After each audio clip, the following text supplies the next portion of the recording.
Coming up, Chris the Brain Kacvinsky from Bulletproof Action is on. We're going to be looking at the AIP Classic Invasion Force. So finish up the year with a little Richard Lynch, a little David Shark Freilich, little AIP for you. So stay tuned for that, coming up in just a few minutes. Then next week, Will from Exploding Helicopters on. We're going to be looking at Nepo babies. We'll be looking at Weston Cage in 211 with his dad Nicholas, and then Scott Eastwood in Dangerous. So that'll be coming up next week.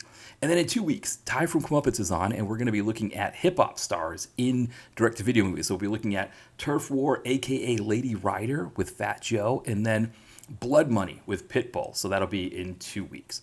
And then in terms of DTVC Extra, if you're a subscriber, you may have noticed that I did an episode on the Blade trilogy. So I didn't advertise it. I didn't do any social for it. So if you're subscribed, you caught it. If not, you may have missed it. In terms of next year, when we get into January, what the DTVC Extra is going to look like, I'm not sure.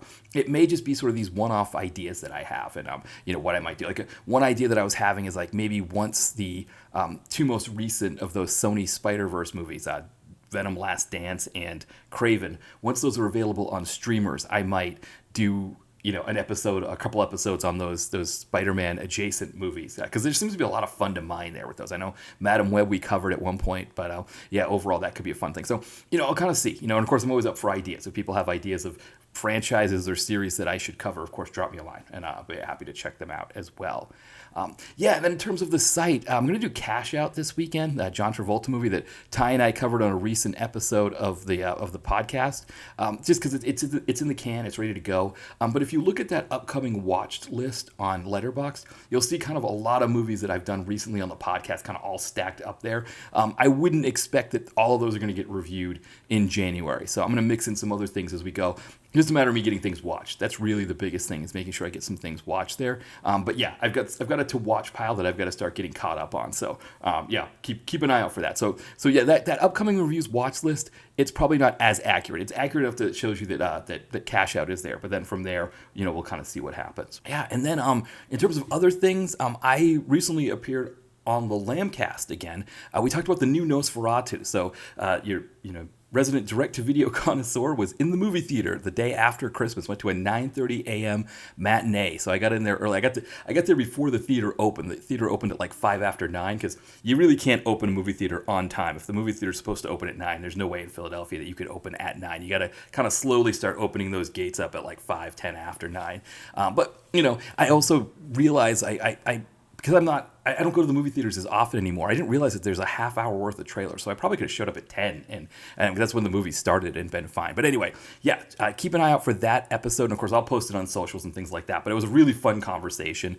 It was interesting because I think between me and the other guests that were on for that episode, I think we had kind of varying degrees of like how much we liked the movie. But then as we were talking about it, it seemed like we had a lot of overlap in what we liked and didn't like about it. It's just a kind of how those likes and didn't likes adds up to, do I love it? Do I didn't hate it? That kind of thing. So really interesting conversation. Definitely check that out. So I'll keep you posted on when that is coming. And I think that is kind of it. The other thing, of course, my newest book, Nadia and Aiden, is available now. Pick that up on Kindle, Amazon and Kindle, paperback, Kindle Unlimited, whatever floats your boat there with that. But I always appreciate when people pick that one up. It's a little cheaper than my other ones because it is a novella. It's told in a dual first-person narrative, and I didn't really want to push that through a whole novel-length piece there. But yeah, also my previous books are available as well. So I know when John Cross from After Movie Diner, I've been on his show, and he's been on here recently. And one of his listeners, Andy Lunn, he read Chad and Accounting and really loved it. So, Chad and Accounting, that one's still available. It's my first novel. You can pick that one up as well. Just, the link to my author page should be in the podcast description here. So, yeah, and any books that anybody wants to pick up, of course, I always appreciate that. And then the other thing I wanted to do quickly here, last episode was we were kind of, closing up on the year here. I thanked all of the support and listeners that we had throughout the year.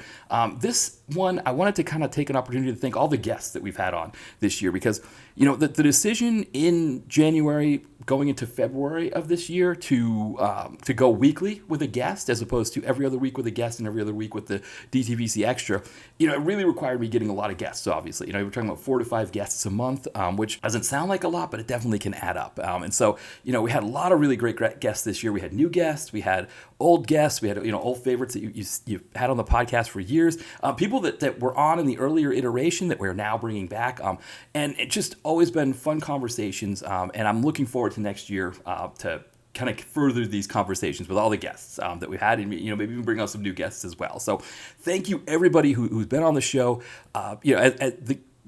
It's obvious, I can just say, when you look at the numbers, that having a guest on the show is much better than me just ranting by myself. And so, but the guests always provide really great conversation. I always love having them on. I think they love being on because, I don't really care about tangents so much. So it's almost like they're just having a conversation about movies with me on here. But I appreciate that people enjoy these conversations as well. And so, yeah, thank you everybody for listening, for coming on as guests, for supporting the podcast, however you do.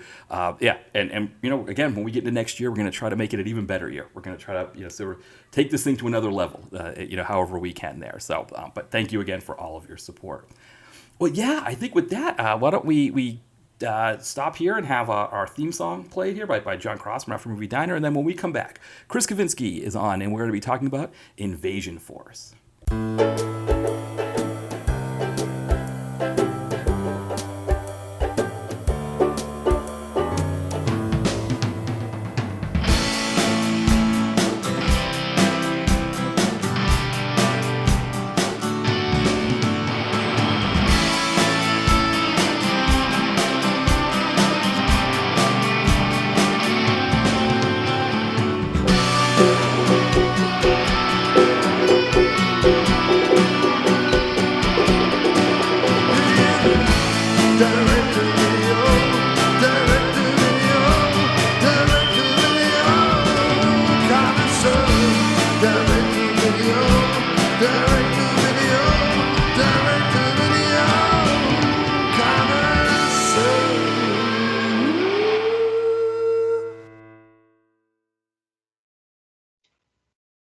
All right, welcome back to the DTVC podcast. As always, this is Matt here, and I am joined by very special guest, Chris the Brain Kacvinsky from Bulletproof Action. Welcome back, Chris. Great to be back, and we've got a doozy of a show for everybody this time. Yeah, I was thinking about the fact that you've been on the previous times. We talked about a Canon film, we talked about a PM Entertainment film, we did a Sidaris film. It felt like AIP was the next natural place to go. I agree. Yeah, and so the movie we're going to be talking about in just a bit is Invasion Force. So it's going to be a fun one. It's going to be something that the kids today would call meta, but back then we didn't have a term like meta. No, we did not. And we didn't have all these cool terms and all these hashtags and whatnot. Right, exactly. I guess the 80s was when they were just starting that kind of stuff, where it was like, what do we call Boy George? We'll call him androgynous, and we'll throw right. Annie Lennox in there with it and call it good. It's like they were just starting it, and then it was like, I guess, like once I don't know if it was the 90s or the 2000s where it ran amok. Yeah, I'm probably with the internet. Obviously, I think people were conversing, and you needed more common terms started just blowing up. Yeah, exactly. Especially too when it came to typing, nobody wanted to type a lot of stuff, so it was just like, let's, if Ben Affleck and Jennifer Lopez are dating, let's just merge you all into one thing, so it's easier to type. Mm-hmm. Yeah, exactly. Well, before we get stuck in, though, I did want to mention, so, listening to your recent episodes of the Bulletproof podcast, where as we're recording this, two really great interviews that you did with Dale Jacoby and Chad Michael Collins. I almost called him Chad Michael Murray, but Chad Michael Collins. Right. But common mistake.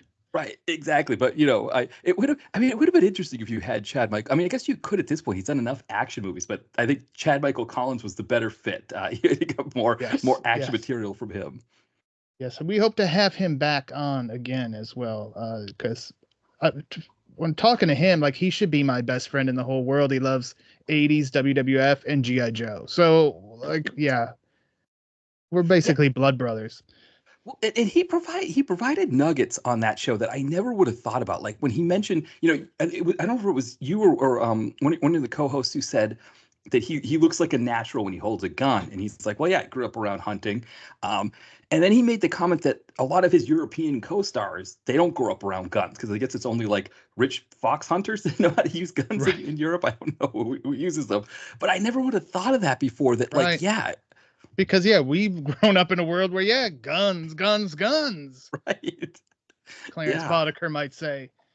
Right. Right. And I guess, I never would have thought like, oh, if you're in a movie and it's like, okay, how, you're not holding the weapon right, or you're not, it doesn't look right. And I guess, I guess I was trying to think of like, where some of these actors would have gotten that from. But I guess it is like, I guess like in England, it was a lot of those spy shows, like, whatever the one that Lewis Collins was on. I can't remember the name of it, but there's our UK listeners going to see this and start yelling at their iPhones or whatever they listen to this on, or whatever. They hate you right now. Right, yeah. And I'm not going to bail you out because I've drawn a blank as well. No, it's like, it was like the Insiders or the Investigator or something like that. But those kinds of shows, people had held weapons. So I guess that probably made it a really good fit for Seagal when he was making movies in Romania, where he's like, wow, we don't have a lot of Americans that use guns that we can fly to Romania, but hey, we got all these Brits that do these spy and police shows. Let's get them in for a couple of days and have them do an episode. It's like, hey, all right, can you do a good American accent? Yeah, I good enough, I guess. I mean, Seagal can't, so what's the matter? Right, exactly. Yeah. So I guess that's it. But yeah, it was one of those nuggets that like I wouldn't have you wouldn't think of. It's not something that I would naturally think about when I'm watching those movies. Right.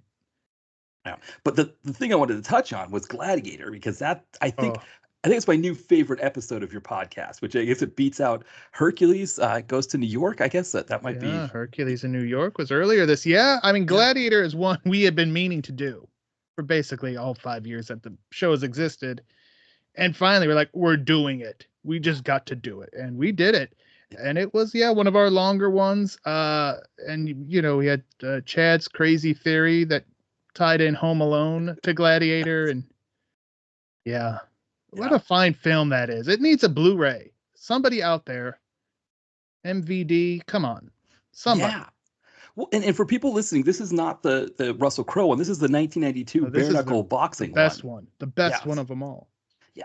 It's one of my favorite movies. They always talk about, 4-movie runs or whatever. I mean, when you talk about James Marshall, where he does he does this movie, he does Gladiator, he does, A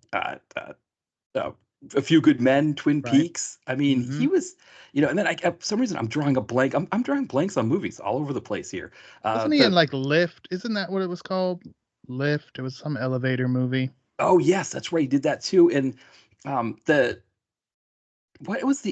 can't believe I'm drawing a blank on the film noir he did in the 90s that I really liked. With Linda Fiorentina. I thought that was him. Maybe that wasn't him. Maybe that wasn't James Marshall. Oh boy, I don't know what you're talking about. Yeah, I think I mixed him up with somebody else. And of course, luck of the draw, right? He did that one with Andrew Dice Clay, Dennis Hopper, the whole, did that one was not the one with Don the Dragon Wilson. I think that was that was some. It was like another one that has similar name that had Andrew Dice Clay in it. I'm getting these names all mixed up. It's probably I'm not doing anybody any favors. And you're confusing me right along with it. Exactly. Thank you. Thank you. Yes. Luck of the draw, though, that one is an interesting one. Another one that probably could use a Blu-ray. It's another kind of fun one there from that late 90s, early 2000s period. Yeah, I really feel like I have not gotten like any new Blu-rays like that I've been really excited about. Like I've gotten some upgrades to existing things I had, but it's 2024 wasn't like a huge year for me personally with like, oh, finally this is on Blu-ray and it's in my collection. Yeah. Let's change that in 2025, people. Right, exactly. No, I know exactly what you mean. It's it's an interesting year because it seems like 2024. I don't go to the theater almost ever. I think I went to Deadpool and Wolverine this year, and then I saw Blade at the Indie Theater. What was it, like a 25th anniversary or something like that? Probably, yeah. 35th. Yeah, it's up there at least. But so those are my 2 trips to the theater. But it seems like that's what people were liking, a lot of different things like The Substance and some of those movies. And so it seems like maybe next year will be the year of the Blu-ray.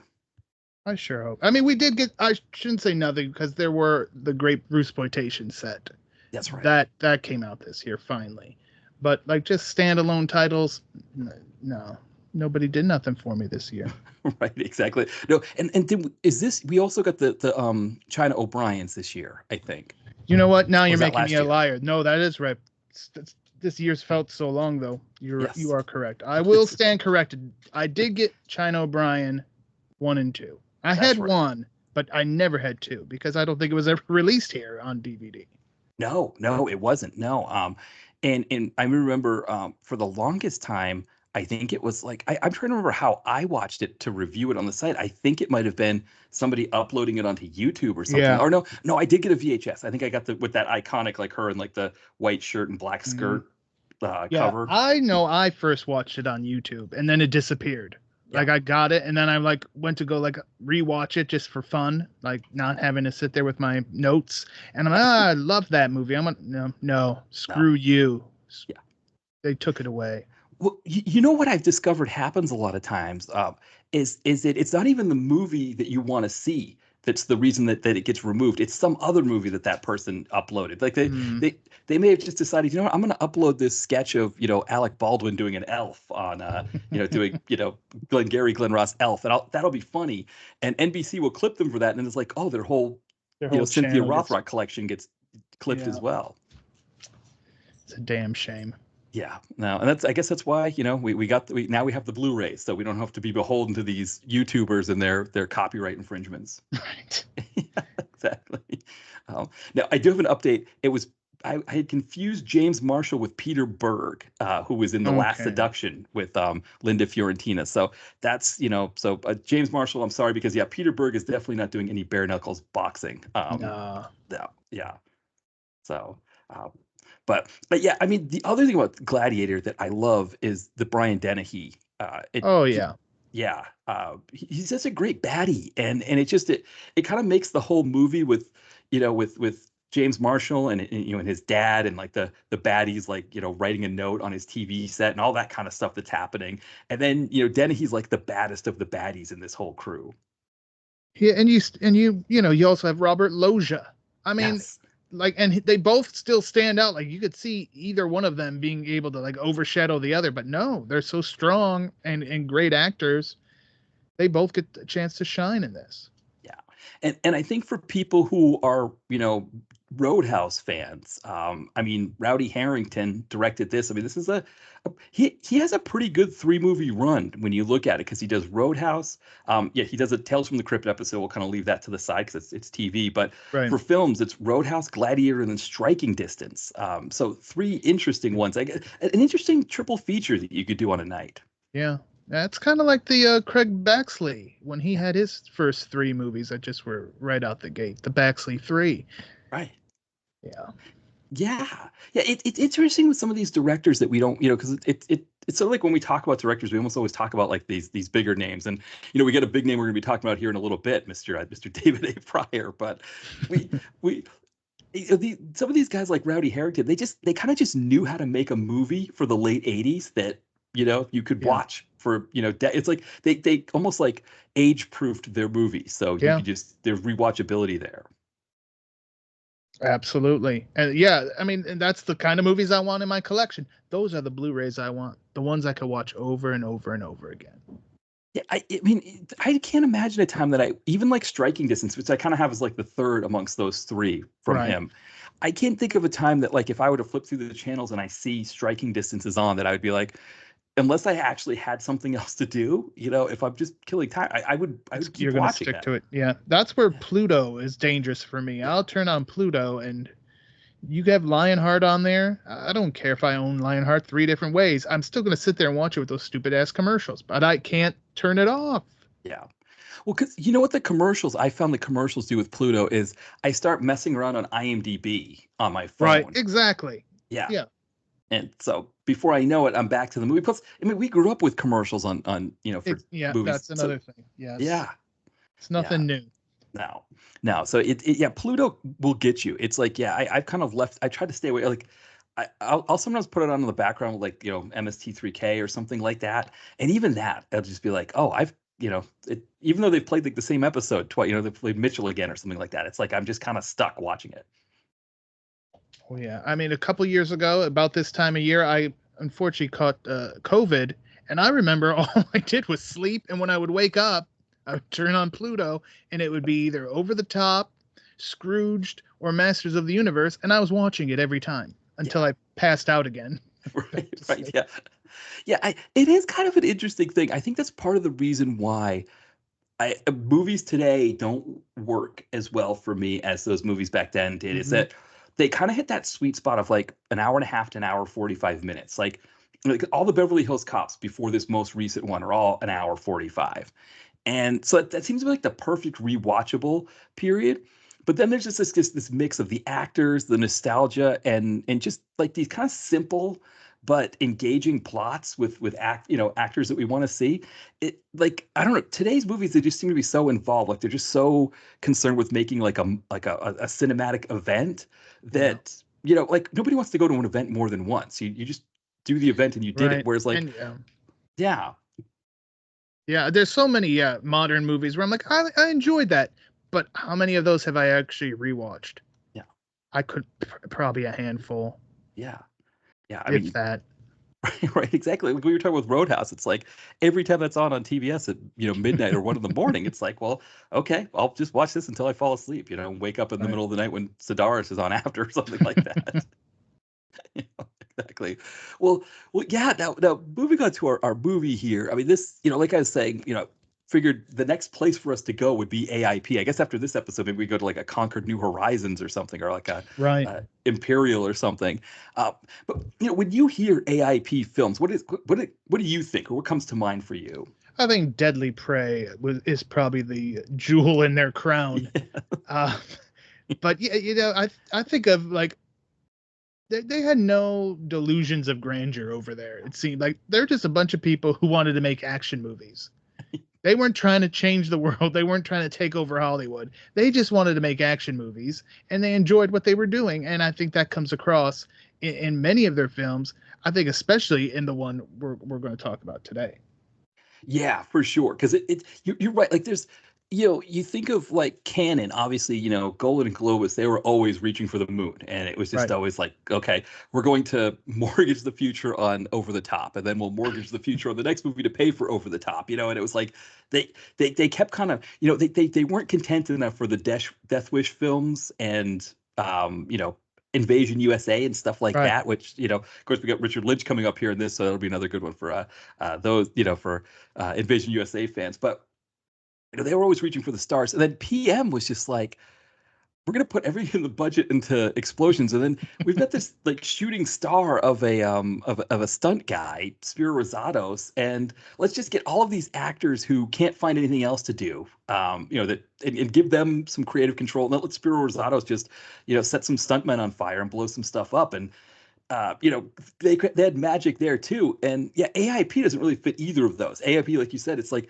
when AIP blows something up, I get a little nervous for the actors and everybody involved. Good point. Yeah. There probably wasn't a lot of supervision going on, and they were just, oh, we know how to do this stuff. We're gonna do it. Exactly. Yeah. And, I mean, it's funny that the team, we think of like the Pepin and Merhi team of PM Entertainment or Golden and Globus.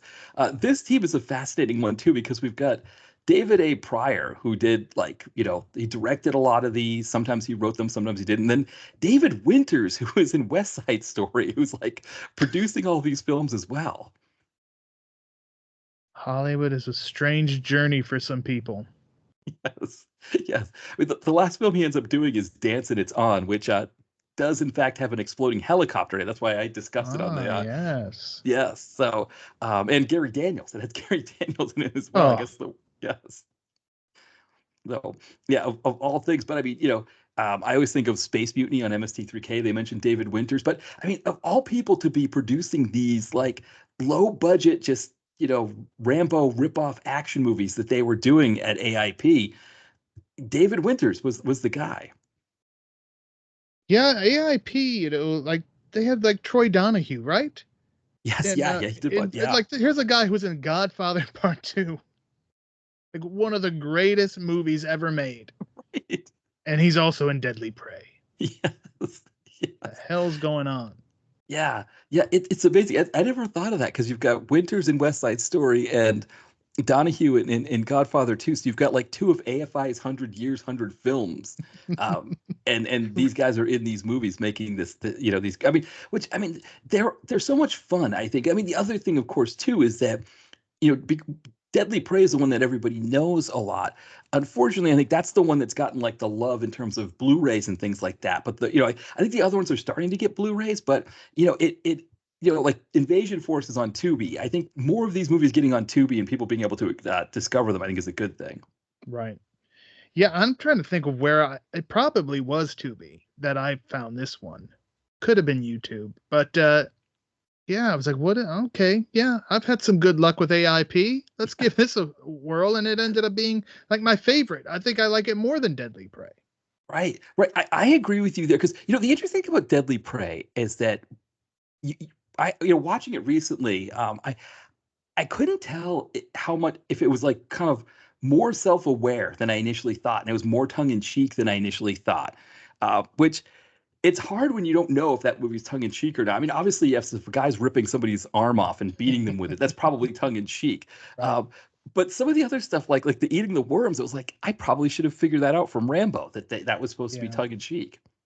I mean, the one thing Deadly Prey does have is the soundtrack. That is the superior Yes. thing. The soundtrack, that's the best AIP soundtrack I've ever heard.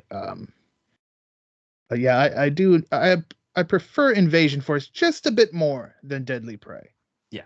Yeah, I really like this one here that we're going to be talking about. I think another one that I'm a fan of is well, I was going to say Final Assault, but I don't think of course it's my favorite movie of theirs, and I can't. Oh yeah, Yeah, you're really selling it.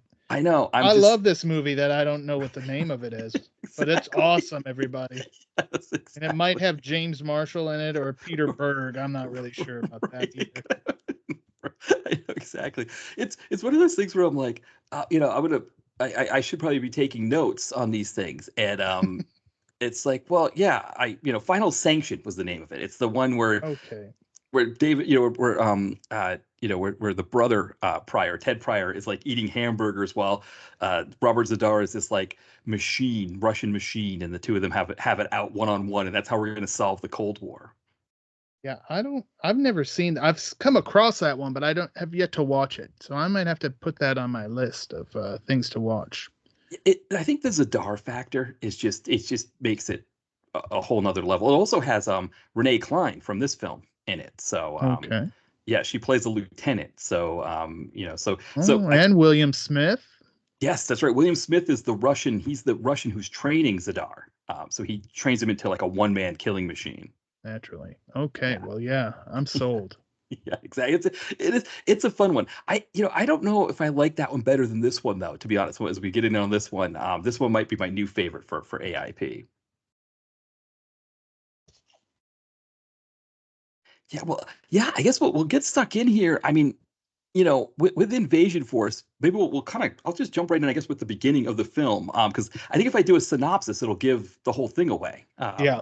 Yeah, right. So again, as we said, this is what the kids would call meta. But the film starts off on the set of any kind of like, seems like a Rambo ripoff kind of deal. We've got David Shark Freilich, who Hmm. people know from his bit parts in PM films and Canon films. And he was just kind of there. He was just and of course his IMDb bio has the shark in quotes, or actually looks like inverted commas as they say in England. Yes. Because no one would think that his dad would or his parents would give him Shark as a middle name, but I don't. I guess you needed to we need to know. We You need to make never know. sure. He could have had like some crazy hippie parents who I don't know, survived a shark. I don't know. Dad Who was a surfer, right? Right, and he survived a shark attack and Yeah. Figured he would honor the shark that he yeah, bested in maybe he killed the shark. I don't that's what he named David, or maybe it was like after the shark scare, he was like so like filled with energy that his wife was on the beach and they made love on the beach after, and yeah. then The adrenaline was going. right, exactly. So He had erectile dysfunction up until that point, but that adrenaline boost. exactly. So the child that was born of that union, they named him Shark. to honor the animal that made it all possible. Now, I guess the other thing that would also maybe make us think that David Shark Freilic's dad was a hippie is that he's not wearing a shirt throughout this. He is wearing a bandana, so he's got more fabric on his head than he has on his torso. But he's just going through this encampment of huts, and he's blowing things up. He's shooting up guys. He's going all over the place. And then we have a young woman played by Renee Klein, Joni Marshall, but she's kind of dressed like Joan from or Jane from Tarzan. Yeah. And she's kind of like tied to a post, and then this baddie who's kind of like a poor man's Ben Gazzara is he's sort of trying to get information about a diamond from her. And at this point, we kind of get a sense that something's off here because the dialogue seems really weird. Even though we've seen enough bad movies to know that sometimes they make the dialogue this bad, but this seems really bad, even for an AIP movie. And it's like a very climatic scene to start things off. Like, it's a bit odd. But it's, what it ends up being, of course, is a classic movie fake out. Yes. So after this poor man's Ben Gazzara gets the not hot poker. Right. Yeah. The not hot poker. Like they didn't even make it like seem like it was like on like warm, not even lukewarm. Right. It was just a room temperature poker, which again could do some damage. Yeah. Well, and again, too, with AIP, you sometimes wonder if maybe the lukewarm poker is better because we just don't want to risk anything happening. And so, but yeah, so just as he's about to give her the poker, we get an explosion, and he realizes, oh, David Shark Freilich is here. I'm in trouble. And so he confronts David Shark Freilich outside. He's got the woman there. They kind of, he throws him what he thinks is the diamond. And then, the young lady runs over to Mr. Shark Freilich. And then we find out that isn't the diamond. It's a bomb. It's a very high powered little bit of C4 in a little package. And the guy blows up, Richard Lynch in Invasion USA style. And so we think, okay, that this is an interesting way to end the, to begin the movie. And then our hero and his young lady, they go to make out, and then she steps on his foot. And that's when we suddenly hear cut from the director, who the director is this guy's probably a cross between Bronson Pinchot and like a long lost Picaro brother from Toto. That's he had a kind of a mix there of those that crew. Yeah, and again, so it's all a fake out. An interesting one, my favorite movie fake outs are the training exercises. Yeah. We get right into this movie. There's all this action going on. And okay, guys, great. You did it in 15 minutes. Yay, you counterterrorism training or something. I love those. Of course, the classic is also just like a dream. Like it was a dream. Yes. Yeah. And it's just, it's people getting killed. I mean, you've got like, was it The Expert, where Jeff Speakman does like kind of a forward rappel while these guys are supposed to be like infiltrating some abandoned building. Suddenly here comes Jeff Speakman come in and he just kills everybody. And it's like, whoa, what just happened there? Oh, sorry guys, it was a training. They look at the watch, right, and say how or oh, you all got killed. Oh, so it's horrible. Rack them up again or whatever. Yeah. Getting rusty, Speakman. Come on. Yes, exactly. Yeah. That was an interesting movie, right? Because we also get Jim Varney as the Machine Gun Joe character.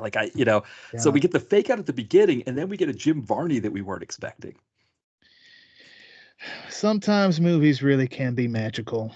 Exactly. Yeah. So this one here, I'm sure, we hear from people in the biz about what it's like offset, in these films. And so maybe this is just a common thing that happens here, but, it's a huge fight breaks out. Freilich, he's upset that this woman stepped on his foot and killed the take. They fight. Joni or Renee Klein, she's angry at him, and he gets so insulted that he walks off. And which I think is part of the deal, because you can't have too much David Shark Freilich in a movie. You can only have so much, so he's got to disappear for a while. Right. And there's like obviously some accusations that she's not a very good actress, that she only got her job because of the producer. Just a lot of movie politics, which I'm sure actually does happen on sets. Yeah, and we find out who the producer is, who's upset that suddenly the production wrapped for the day early. And it's none other than David Marriott from Shotgun. Yes. I mean, speaking of another like, five movie run or whatever, I mean, he's got some great ones in here. Pretty much all of them, I think the guys at Comeuppance have done. Final Sanction, Invasion Force, Shotgun, Order of the Eagle, Oh which I yeah. haven't seen yet. I don't know if you've got that one. I don't think I've seen that one either. But yeah, No, it's like these it things are things I see because, as you point out, right. you're watching these things on Pluto, and you Yeah, go to that IMDb, and next thing you know, you're researching something, and you're seeing these pictures and movie posters, and like, oh yeah, I'll watch that someday. right, That's the exactly. scary thing. I mean, I've had the Bulletproof Action for 10 years, and there's still stuff Yes. from the 80s that I'm discovering for the first time and watching for the first. It's amazing. How Right. does this happen 10 years in? I know. Well, with this one, with Order of the Eagle, once I saw that it had Frank Stallone in it, I was like, well, I know when I check the critic reviews that Comeuppance will have done it, and of course they did. They They nailed it. love they love Frank Stallone. Yeah, you got to get him in there. I mean, Shotgun. That's one that we've all covered. Yeah. I think that's kind of all usual suspects. I think that's us, Comeuppance, video vacuum, even explosive action. It's like, yeah, you got to do Shotgun because it's early PM. I think it's what the Right. second PM movie, something I like believe, that. yeah, very early on. Yeah, I think that's one that popped up on YouTube at some point. I'm like, if PM pops up, I'm gonna cover that. Yeah, yeah, and I mean, this guy, if you're wondering who David Marriott is from Shotgun, he is the lawyer who has a penchant for beating up women or beating ladies of the night up, and also is running a drug ring as well. He's into all kinds of stuff. Yeah, none of it good. No, no, he needs to get taken down by the hero Shotgun, and then the general manager of the Lake Edna KFC from those old commercials, his partner in that movie.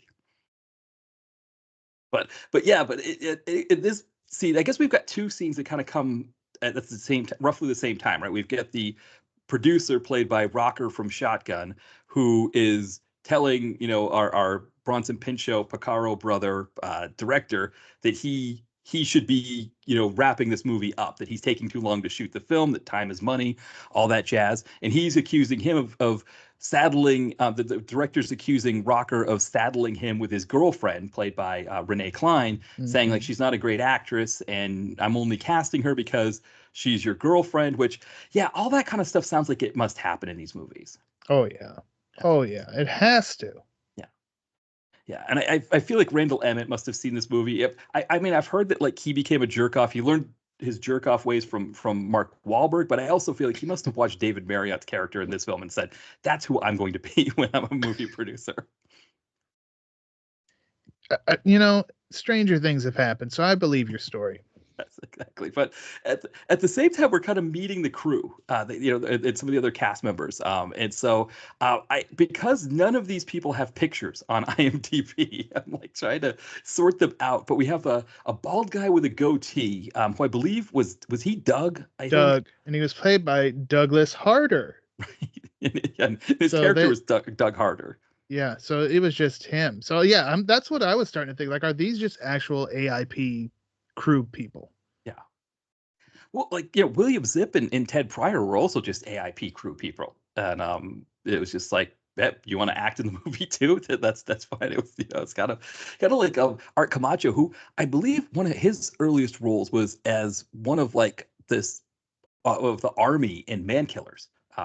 He just was an extra in that one. So even Art Camacho. So I guess they were just kind of like, yeah, if you can put together a corrugated iron shack or hut or whatever, yeah, we'll give you a scene in the movie. That's a good payoff, right? And Yeah, like nice trade off.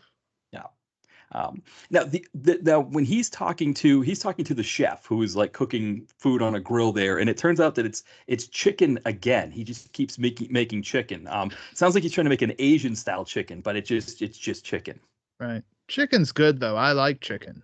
Yeah. I mean, I think if I was on a movie that was like trying to cut the budget, chicken you could do a lot worse than chicken. I mean, Yeah. bologna sandwiches, for example. I think Oh this, yeah. You've heard yeah, about those bologna blowouts. Yeah, exactly. Yeah. So yeah, I mean, I'll take chicken. That works for me. So It's so good for while Charles Bronson. It's good for me, as far as I'm concerned. exactly, exactly. I would, if especially if it's free, I'd be okay. And it seemed like that guy was managing good health and safety regulations. I mean, there was no OSHA representatives around, but it looked like he was doing, a good job of keeping the salmonella and everything to a minimum. Yeah, because that's only going to add time to the production. So yeah, you can't. That's somewhere you don't want to skimp on your budget. You want to make sure you got the proper food prep materials. Exactly, because yeah, that's the worst. Now the other thing too here, we get the sense early on that this might be sponsored by Anheuser-Busch. So and also one of the things I forgot to mention is that they actually use the tank in the opening scene in this film. Yes. Whereas in Deadly Prey, they weren't allowed to use the tank. They could shoot at the historic area, but they couldn't use the tank. So I'm wondering if also in Deadly Prey, remember there was the crack in the windshield of the van. So Yes. I'm wondering if they didn't get the New York Seltzer money for that movie, but the Anheuser-Busch money did come in for this film. Possibly. It was either funded or maybe fueled by Anheuser-Busch. I'm not sure which, or maybe both. Right, exactly, exactly, yeah. And so, yeah, I mean, everybody's drinking a Budweiser in this, and which, hey, a Budweiser and chicken again, like, it's not a bad deal if you're making a movie. Now, so we get this sort of this plot point that we realize um, that Renee Klein gets her job because she's dating the guy from Shotgun. We also know that we've got this kind of fun ragtag group who's making the movie as well. And then we find out that there's this kind of nefarious like paramilitary group or something that's in the same area. Just not led by Richard Lynch though, right? This is kind of a similar situation to I guess to like Die Hard 2, right? Where Right. yeah, you've got this like big You got the boss. ex-military guy from the U.S. who's Yeah, kind of helping out the South American dictator or general in this case, even though the man has no accent. right, He exactly. sounds more American than most of the Americans on the movie. Yeah. Yeah. And so they're about to carry out some kind of plan. We don't know what this plan is, but Richard Lynch in his true Richard Lynchian fashion is, saying he's got it all covered, but you also can tell that he doesn't like this general guy, which, the general guy for 1990, that goatee was that was kind of a newer fashion for 1990. Hmm. 10 years later, it would be out of fashion. And, guys who still had it then probably didn't need to have it. And nowadays you still see, that's kind of like the joke about like the conservative guy on Twitter meme, right? Is that it's the goatee with the glasses, and it's just a whole bunch of people that have that for the picture. This guy, that yeah, today that's what that would look like with that goatee, but back then it was kind of a unique thing, I think, in Yeah, he was 1990. a trendsetter. He Yeah. was indeed a trendsetter. You know what this whole thing reminded me of is there was I believe it's Missing in Action. That like one of those like Godfrey Ho type movies where shooting was shooting a cheap ninja movie the same time Cannon was like blowing stuff up for Missing in Action. Right. That's kind of what this reminded me of. Like, oh yeah, these things could happen. You could have things going on you don't even realize it. Right. Right. No, that's a good point. And I mean, I think also too, it it's not beyond the pale that these I mean, based on Deadly Prey, I think the AIP guys do not have a high opinion of these paramilitary groups, and because they always seem to be doing like bungling stuff that like gets them, kind of they end up kind of screwing things up somehow. And in this case, Yeah. whoever it was that scouted the location didn't learn in advance that a movie was being shot nearby. Yeah, yeah, you can understand how the movie people wouldn't know about this. But who the hell, what kind of intelligence were you working with, Dick Lynch? Come on, man. Exactly. Exactly. I mean, again, just like in Deadly Prey, where it's like, how does the guy who's one of the paramilitary guys in the very opening scene there, how did he let himself get disarmed and smashed in the face with a rock by this like, this tortured and like bumbling business guy who's like overweight and like, bumbling through the forest without his shoes on. Like, how does he get disarmed by that guy? But it's like, Yeah. they just have these, these bumbling guys in the paramilitary groups. Now, Renee Klein, she kind of walks through this group and she's kind of trying to endear herself to some of the people in the group. And she goes back to her room after, grabbing a beer and chatting with people or whatever. She's also made her first wardrobe change, I believe, right? So I think she's gone from her outfit that she had on to a pink dress or a tangerine dress. Yes. Because she has quite a few wardrobe changes in this. I think she's has like five or six. So now she's in this dress, and she gets accosted in her room by David Marriott, who's supposed to be her boyfriend. So, just pick it up where he left off. Or actually, I think this movie came out before Shotgun. I can't remember if he was picking up where he left off on Shotgun, or if yes, yeah. So this is he just they liked his work in Shotgun and they thought, hey, maybe you can manhandle a woman in this film Yeah, too. you could be a lecherous bastard in this movie just the same. Exactly. Now, unlike Rocker in Shotgun, she's able to fight him off. She throws him off, but he to get her back hits her with the zinger of, yeah, I got you this part. You're not a great actress or something like that, which it does hurt. That's a very hurtful thing to say. And so she was upset. And so, I'm trying to remember anything happens in between here when she goes to our director to kind of like try to clear the air about what happened with her getting the part in the movie. Yeah, I don't remember anything specific happening, other than she goes to Ben, and she's going to try to make things right, because that's you want to have a good working relationship with your director. If you are an actress or actor, it's a team effort, and it's better to be on the same page than be at each other's throats all the time. Exactly. But then we find out that Ben is not an actor's director because he says, I'm not here to make friends. And it's like, whew, that was a little harsh. Yeah, Ben, he's under pressure though as well. Yeah. But yeah, so she kind of doesn't get what she was hoping for with that interaction, so she wanders off, clears her head, takes a walk in nature. Yes, and her boyfriend David Merritt's about to do the same thing because he gets a practical joke played on him. So we've learned that these guys. That's right. The thing that I forgot to mention in between there is we learned that this crew is a bunch of practical jokers. Yes, that is true. Yeah, you don't want to fall asleep on a tree with this crew around because they'll tie your leg to that tree and then you'll trip and fall twice while you're still in the process of waking up. That kind of stuff happens. Um, and so we have this woman on the set who I don't really know. I think maybe it's played by Holly Davis, perhaps, or I think that might have been who it was.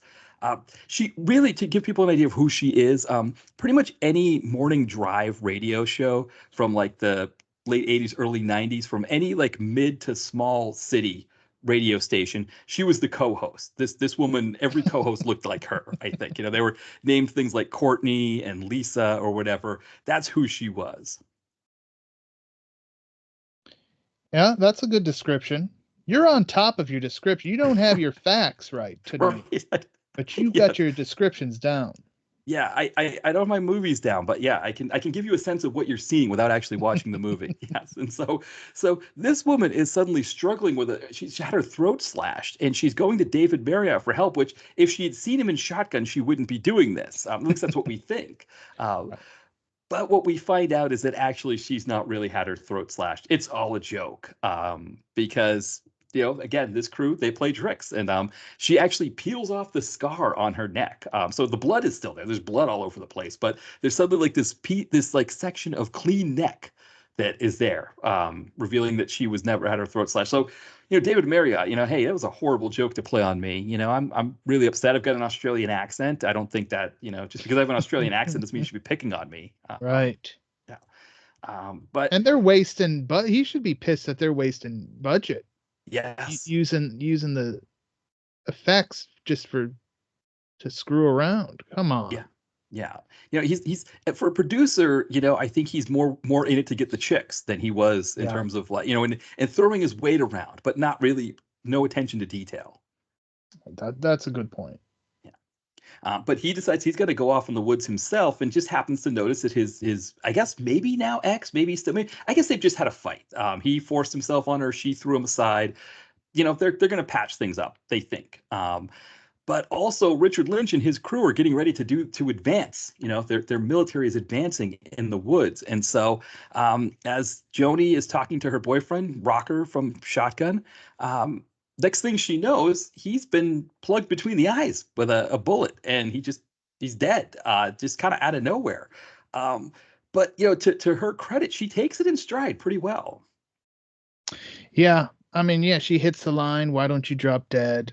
Perfectly timed with him dropping dead, and yeah, because yeah, guys are parachuted in, and what's going on? Yeah. Yeah. And so she kind of gets a sense that these are military guys, and she's kind of darting around, sneaking around. I mean, real like veteran move though that she does for someone who's just an actress who, has never been in a situation like this before. She does the sneak up behind a guy, whistle at him when he turns around, smash him in the face with a log technique, which Yes. that's old school stuff. Yeah, it makes you think that, like, how is just an actress doing all of this? Yeah. Hmm. Right, exactly. So, I mean, she does so the next morning, because she's hiding in a tree all night. So she's like a leopard of some sort or a cheetah. She just, sleeps in a tree. Um, but the next morning they're going to shoot the film. David Shark Freilich is back. So he's kind of gotten over what he was upset Yeah, about. he had his little hissy. Somebody probably came and kissed his ass, or his agent's like, "All right, just go back and do it." Blah blah blah. Money's too good. Right, exactly. So he's back. He's ready to shoot, but where is our co-star? Jody is not there. We don't know what happened to her. And then is it Doug who comes back, or is it one of the is it Chuck who's one of the other ones that helps out?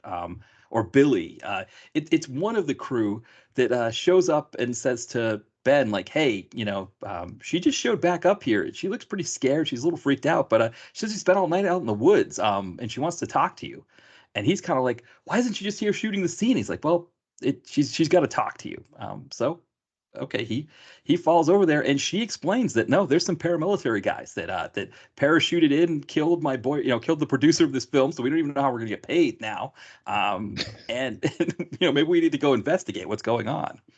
Yeah, and she brought the gun with her, Right? Yeah, that's so that right. helped make the story at least somewhat believable. And it's a pretty unbelievable story, but yeah, because Chuck is the weapons guy, the Right. explosive guy. He's like, "Yeah, this isn't one of ours. This is freaking from Russia."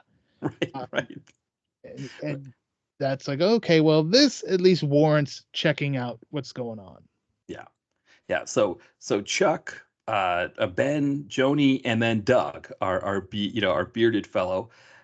Yeah, they go investigate, and they come across this paramilitary group, and so they kind of they it's one of those deals where they get like the you kind of see like the barrel of the gun kind of make its way into the frame. And Hmm. then they don't have like kind of the wah wah music, but you can sense the wah wah music, and it's like everybody can, "Oh, okay, you got us. All right." They put their hands up kind of lazily, "Okay, you got us. What are you gonna do?"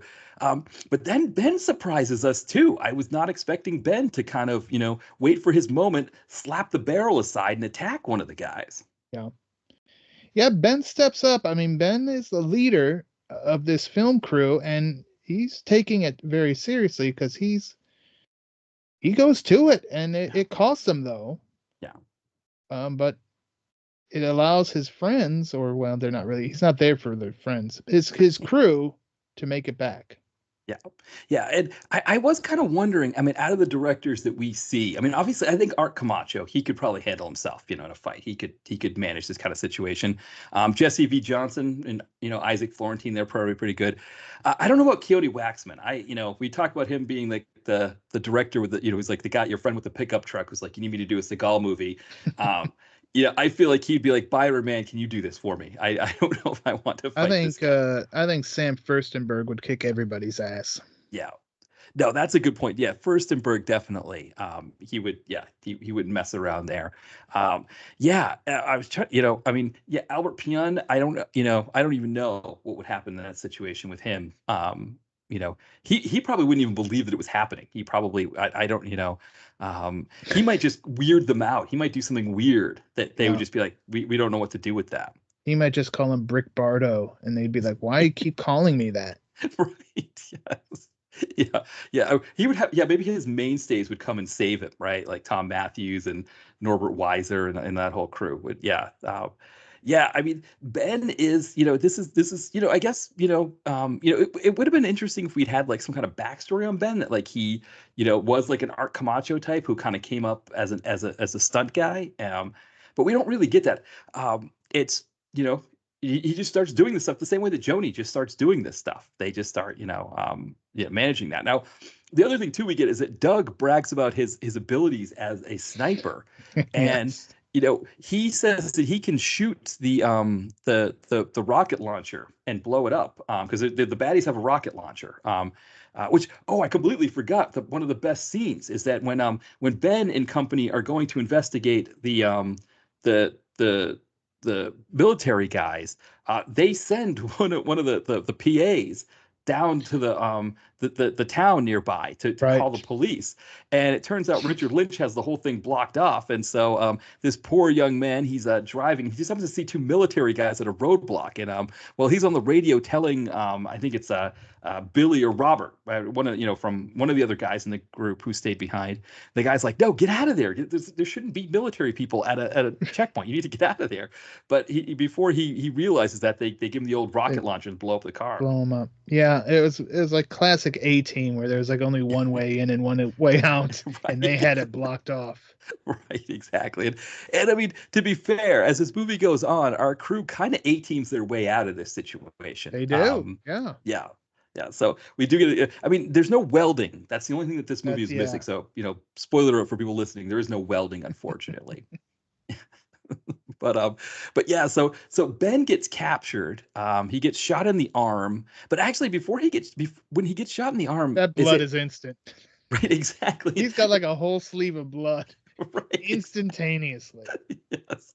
And what I loved was that Joni puts the tourniquet over the t-shirt as opposed to like pulling the sleeve off or ripping the Right. sleeve. She just like puts the thing right over so you get like all that blood and like sleeve and stuff in the cut.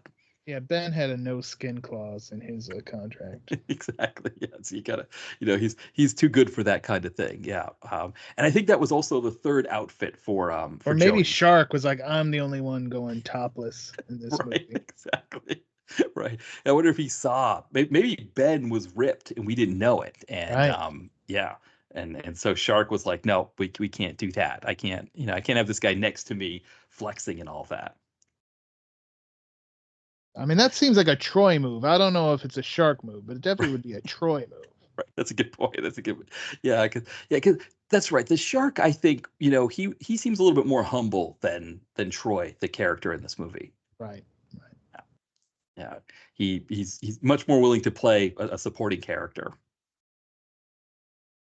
So Ben gets captured while everybody else goes back to, they go back to warn, that hey, this is a real deal. There's really paramilitary people here. And Richard Lynch, when he's questioning Ben, he's like, are you a commie? Like how do you, what are you, a terrorist or something? How are you able to do all of this? How is your small group of people able to, to like, take out our guys and do all this stuff? And like, is the movie just a front and all that stuff? And Ben's just like, no, we're making a movie here. We made a mistake. Just let us all go. And of course, Richard Lynch was like, yeah, I guess I could let you all go. Wink, wink, nudge, nudge. And That yeah, bastard. yeah. So finally, Ben says, okay, what is it? Does he say they're 4 clicks east? Does he use that kind of terminology or is it 4 miles? Yeah, I can't remember if he said clicks or miles. Yeah, I think he said miles. I don't think Ben would use clicks. No, I think I've just seen so many of these movies that in my head I just interpret it as clicks. Everything's a click. Yeah. Right, exactly. So no clicks, but 4 miles east. He tells them they're 4 miles east, and so, but Ben had also sent them back there to set up this big production that was supposed to be for the end of the movie, but he wants Chuck to set this up now. Which is like this huge like shootout thing with with the tanks and explosions and all of that kind of stuff. And so Ben's hope is that Richard Lynch is sending his guys into this sort of fake ambush thing, and it turns out that everything works exactly the way he was hoping it would. So our crew, after they're done having their Budweisers, they set everything up nicely. And when the baddies show up, there's a tank that's blowing things up nearby. People are firing blanks at them, and they kind of turn tail and run. Yeah, I mean, obviously they weren't expecting any sort of resistance, so that kind of makes sense that they were a bit taken aback. But at the same time, it's like, aren't you trained soldiers? Right. Yeah, yeah. Again, there's this thing with AIP where these sort of these like paramilitary units. Yeah. Did they like not get a? Did they enlist and they were like, no, you guys suck, get out of here? Right, exactly. So they have like a grudge against the military? I don't know. Yeah. Well, because there's no like William Zip from Deadly Prey who's like, what did he say? He's in it for the fun when they're when they were doing the interviews with the corporal or the colonel or whatever. Yeah, and that impresses. Yeah, the other guys are trying to be on there. He's like, no, I'd do it for fun. Right, exactly. I think they use miles in that one too, because this is like they're like 3.5 miles from Los Angeles. I don't know. No, wasn't it like 75? Because it's like, oh, that's true. It was way more. It was way more than 3. Because they're like in the middle of nowhere. But yeah, they use miles there as well. Yeah, because it was like, how did he get back to his house to like get all of his stuff out of when it was 75 miles away? AIP doesn't deal with kilometers. No, they're not. Yeah, there are no metric systems amongst. Screw the metric system. That's what they say. Exactly. Yeah, and yeah, I mean, the other thing this movie doesn't have that one also had was the waterbed. That was. Oh yeah. So I wonder if Pryor got a couple winks in the waterbed and then made his way back to the final battle with the colonel's bed. Now, so once these guys get fended, once they fend them off, right? We've got two kind of things happening at the same time. We've got back at Richard Lynch's place. He's like, I thought you told us that you guys were just making a movie. How did you fend off my guys? So we need to torture you to get information out of you. And how do they do that? Well, we noticed you've got this bullet wound on your arm that your lady friend just kind of patched together with a tourniquet over the t-shirt. Let's just punch that a bunch of times. Yeah. So I guess the tourniquet prevented them from putting their thumb into it, right? They can't do the thumb in the wound. I think that's a classic Rambo maneuver. Should have got the hot poker.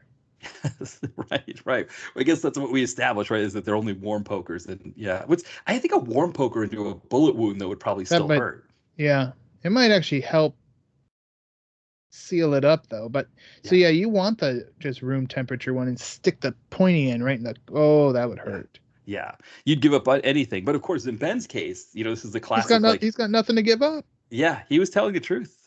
He was right. So while he's getting tortured, the crew is back at base, and they're all kind of like, hey, let's get the hell out of here. We fended them off. That when they come back again, they're going to realize that we only have blanks and fake explosions.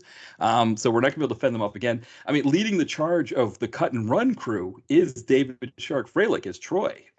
He's like, hey, we should get out of here. But we've also got Brene Klein's Joni Marshall. So Joni's back at it, and she's like, hey, he risked his lives for us. We need to go save him. It's our job to do this. We need to do this. And she starts convincing some of the rest of the crew to come with her. I mean, obviously the goatee guy, he's going to go anywhere Joni tells him to. So we know he's in. And Chuck, of course, Chuck is always willing to help. And so everybody says, okay, you know what? Yeah, we'll help you go rescue Ben. And so they have some more Budweisers. Joni has another wardrobe change, and they head back out in the woods to try to save him. Yeah, and really one of the most sympathetic figures in the movie is poor Dick Lynch. Old Michael Cooper, he's like, he really doesn't know what's going on. No. He didn't get any info out of Ben. His guys came running back. None of this makes sense. He doesn't really like the general dude to begin with. It's a real shit job he's got here. Yes. Yeah. It's not working out for him. And he's just like, you know what? But like he does like a big speech. And we find out that what their whole plan is that they're going to take over a town of 12,000 people and hold it hostage. and the plan is it's kind of like an Iran-Contra thing where they're pretending to be terrorists that want to take over a country in South America, and that if they hold this town hostage for 12,000 people hostage, the U.S. government will fund the military in that country to beat those rebels. And so that's their whole plan here. We find out that that's what they're trying to do with all this stuff. Yeah, old Michael Cooper trying to be like the puppet master and manipulating all these sides and everything. And again, that's why you almost have to feel bad for him, because none of this is happening. Right, exactly. But and it's also kind of the fourth Die Hard movie where it's instead of Timothy Oliphant, it's it's on a much smaller scale too. But they're like, oh, we're going to take out the TV station, which I don't know many 12,000 person towns that have TV stations, but apparently this one does. They've got the electrical grid. He mentioned, I think, what, City Hall or something like that, the police station. They're just going to like take out all this stuff and then hold the place hostage. That's the whole plan. And so it's one of those things. I think it's like it's like when you're watching those as seen on TV things where whatever the product is seems like a really great idea. Like, oh, I can put this like vacuum thing in my ear and it's going to suck all the wax out, or whatever the thing, or this, I'm going to clean my grout with this thing. But then you get it home and you're like, yeah, funny, it's just falling apart on me. It's not really working the way it sounds like. And so he's kind of giving us the Billy Mays pitch that just seems great at the time, but then when you bring the thing home and spend $30 on it, you're like, yeah, I got ripped off. Yes.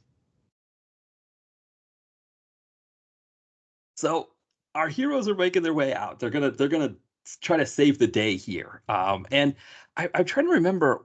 They kind of like, I think they run a distraction. I think, right, and then like sneak into the tent that Ben's in and kind of rustle it out. I think.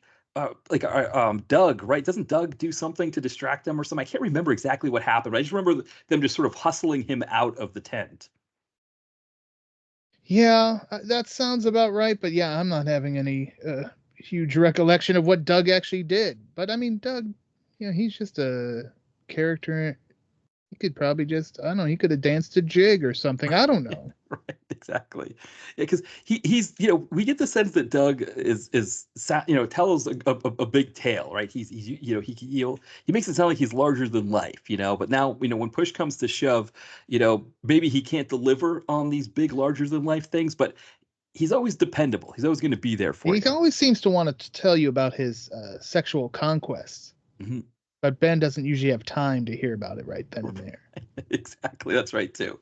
Yeah, he's always got interesting stories about that. Yeah. While the other guy's telling bad jokes, which is kind of funny too. He's like telling like these like really like dirty like poker game jokes to like these like young men and women who are like in their early 20s, and they think they're like the greatest jokes ever.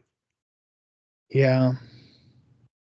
Well, perhaps they're just humoring him. That could be. That could be too. Yeah. You get the sense that like, for the most part, like this movie's kind of like, like a lot of these like low budget movies, the directors will be on Instagram or something and be like, this was like the best, production I've ever been on. And it's like shows everybody like all together, like smiling and having a good time at the premiere and stuff like that. I got the sense that that's what this movie is, outside of maybe David Shark Freilic's character and I guess Jodie Marshall's character too. I guess she had to win everybody over, but like outside of the stars, everybody else is having a great time together. Yeah, like this crew probably have worked together many, many times. They are like family. They're almost like carnies in a way, yeah, where they're just traveling from one thing to the next and setting up their gimmicks and having a good time, getting paid, drinking some Anheuser-Busch sponsored beer and eating chicken. Right, I was gonna say, snacking on some free chicken, which is always a great deal, and pretending to be having the throat slashed and things like that for fun. It's hijinks all around.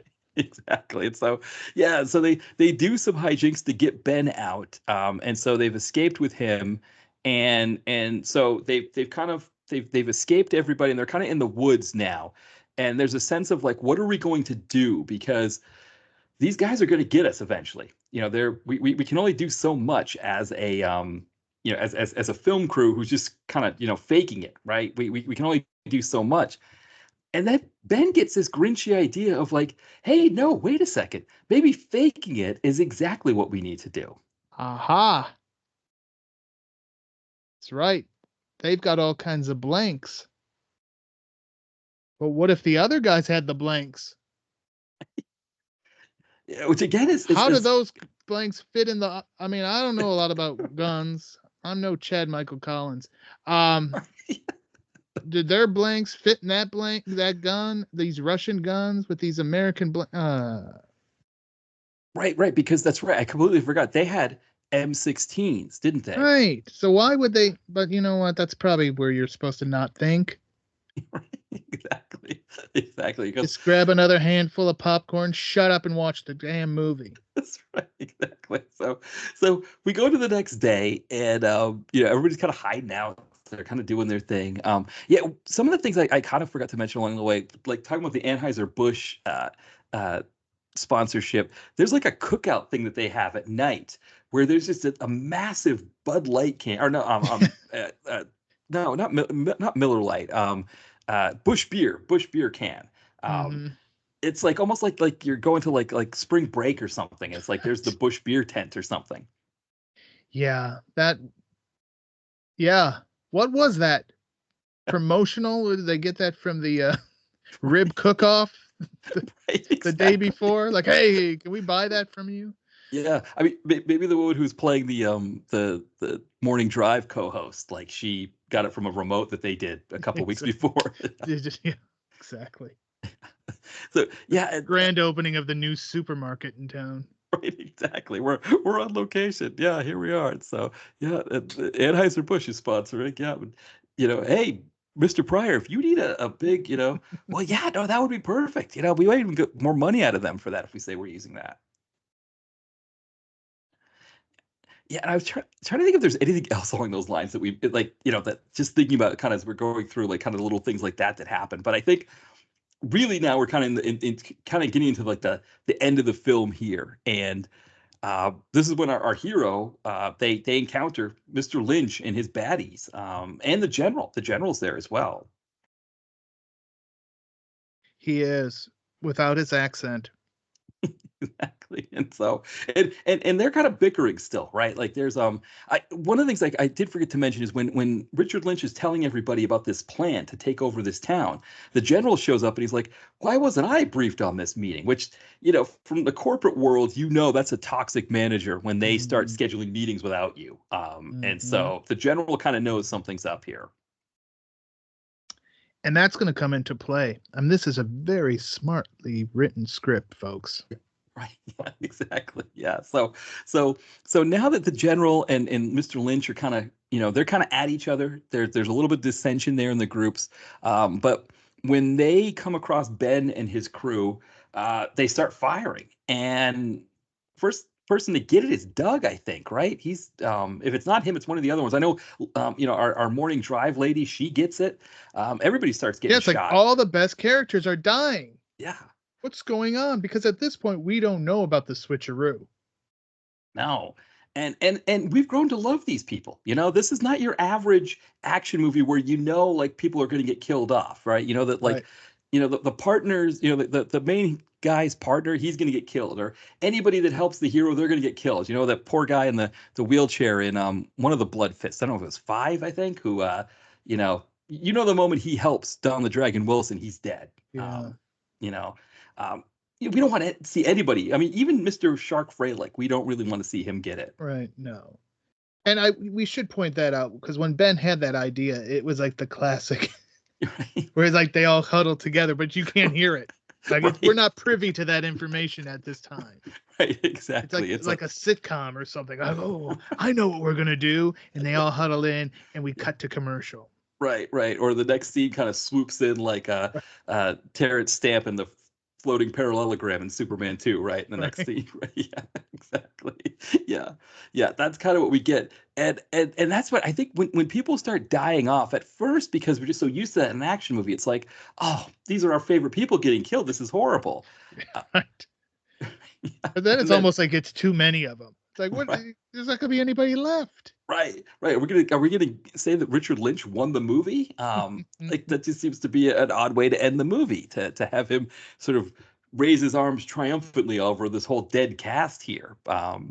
Because what was the point of the whole previous hour that we went through?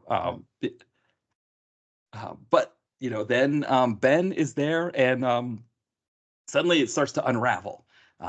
We start to realize, like, wait a second, why does Ben feel like he's got the upper hand here? And Richard Lynch is like, I'm just going to shoot you. I shot the general a second ago. I shot everybody else in your crew. I'm just going to shoot you too. But it doesn't work. And he realizes that they've all got blanks. That somehow in the middle of the night, this is very like Hanna-Barbera, like Scooby-Dooish kind of thing, right? That in the middle of the night, you sneak in and swap out all their regular bullets for blanks. It's like something out of like a romp comedy from the 80s, like Ski School or something like that. Yeah, because we get that. We get the near carbon copy of the first opening scene between Ben and Dick Lynch. Yeah. The standoff, and this time it's a cassette tape. They like got him to confess. That's right. Everything, and they had the little micro recorder. Yeah. Which everybody carried it back in the 80s and into the 90s. Right. And then there's, oh, give me that tape. But the tape isn't a tape.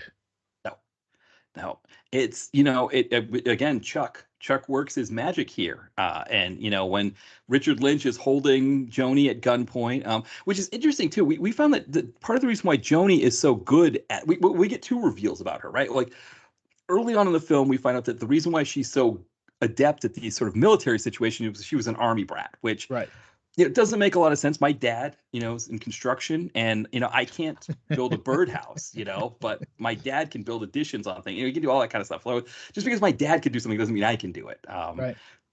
But in these movies, that's kind of the thing. Also, I grew up near the Navy base in what it was called the Portsmouth Naval Base, but it's actually Kittery, Maine. And we would have a lot of Navy brats, I guess, is what they would be. But I guess in those cases, yeah, they weren't like, they couldn't like commandeer ships or, like. They know how to tie knots. Right. No tying knot. As far as I know, I don't think they could, or load torpedoes into torpedo bays, or, navigate submarines, so they weren't, what I remember was because they had to move around a lot. Some of them were more outgoing, they were used to having to meet new people every time every few years. Right. That was the skill that they picked up, which didn't seem like Joni had that skill so much, but she could handle a weapon. But then, right, they tell us that we find out that actually, no, it's not that she was an army brat. She's in the CIA, and this acting thing is a cover. Right, yeah, because Dick Lynch recognizes her. Doesn't he? Like, oh, you're what? Yeah. You're CIA. Right. And unlike Star Trek II, where, we don't know how Chekhov would have seen Khan because he wasn't in the episode with Khan, we do realize that Richard Lynch never had a scene with Joni to this point, so he wouldn't have recognized her already. Right. Well played, movie. Again, very smartly written. Yes, yeah. David I. Pryor, I think, right? This is his. Mm-hmm. With the volume of scripts that he put out there, the fact that he probably the biggest like plot hole is the fact that that Ted Pryor ran 75 miles back to his house in Deadly Prey. I mean, for the most part, he seems to get it. He seems to, plug up those plot holes as he's maybe doing a read through of it. So like you said, we get our standoff now. So, after it's been revealed that all the bullets are blanks, after it's been revealed that actually the general was in on it. So I guess that's how, the general helped them replace the bullets. That could be, yeah. Yeah, maybe there was a Mickey slippage that we missed there. Maybe it's their Anheuser-Busch beers were drugged or something. Could be. Yeah. And Anheuser-Busch objected to it, so they had to cut that scene. Right. Yeah. That like, we don't want people thinking if you drink our beer, you're gonna get knocked out and people could do things. Yeah. Yeah. No. Right. Yeah. You don't want to be associated. That's a good point. You don't want to be associated with that. I was thinking maybe too, like David Pryor. Originally, the idea was that our morning drive co-host and Joni dressed up in sexy outfits and slipped them the Mickey beer. Yeah. But then Pryor was like, "Wait a second, wouldn't Lynch have recognized Joni? We got to just cut the whole thing out together." That could have been it too. That could be it. Yeah. Yeah, but to your point, listen, you're collecting all this Anheuser-Busch money to be able to fund explosions and things like that, like especially and probably cracked windshields, right? Because apparently, again, the New York Seltzer money didn't fix the windshield in Deadly Prey, but we've got all clean windshields in this movie, at least from what we could see. So, yeah, you can't afford to mess with that money. Yeah, the old safe light repair, safe light replace wasn't a thing yet. So they could just come right to you. Right, that's right. Maybe that's what it was. Maybe they got the New York Seltzer money late. It's like, no, the guy at the shop told us that we can't get it fixed till Tuesday. Tuesday, we got to shoot the scene now. All right, just do it. Just shoot it. Okay, we'll figure it out later. Um, but yeah, we've got our standoff here, and Richard Lynch. He says, so we find out, like you said, that they're playing a tape of him confessing to being a baddie. And again, it's somebody on the set was going to college at the time, and so they were using those tapes, I guess, to record lectures, and get the notes later, which I never thought was an efficient process. I was like, just take the notes. I don't know, but also you can see from my end of it how good I was at taking notes with all of the movies that I'm forgetting and all of that stuff going into this episode. Just merging every movie you ever saw into one, right, and then just completely forgetting other parts. Yeah, it's all right. Yeah, maybe I need to go on Amazon and invest in one of those myself when I'm watching these movies, so I can just like play the tapes and just be like, that would be great too, to hear me like fast forwarding. And I think it's this part here. Now this is where he said I think you should, after every movie you watch, you should just do like a Doogie Howser diary entry about what you just saw, and then you could just refer back to those. Yeah, just type it in, and then maybe Max Casella, fresh off the Sopranos, will come in the window, right? And sneaking up in with a tracksuit now, right? I guess because he's an adult, right? Yeah. But yeah, so it's the same, like you said, it's the exact same exchange, right? It's Joni Marshall in her fifth outfit at this point, being held at gunpoint, and Richard Lynch says, "If you throw me the mini tape, so I can use it in my answering machine when I get home, I'll let her go." And he goes, "Okay, yeah, I'll throw it to you." Lynch does a good catch there too. He almost like cradles it. Kind of a nice two-handed catch there, right? He doesn't leave anything to chance. Right. And for whatever reason, he clearly sees that it's not a tape. And he just holds it forever. Yeah. And then our boy Doug redeems his eagle eye reputation. Yes. Because he hits that tape, well, the case with the C4 inside. Right.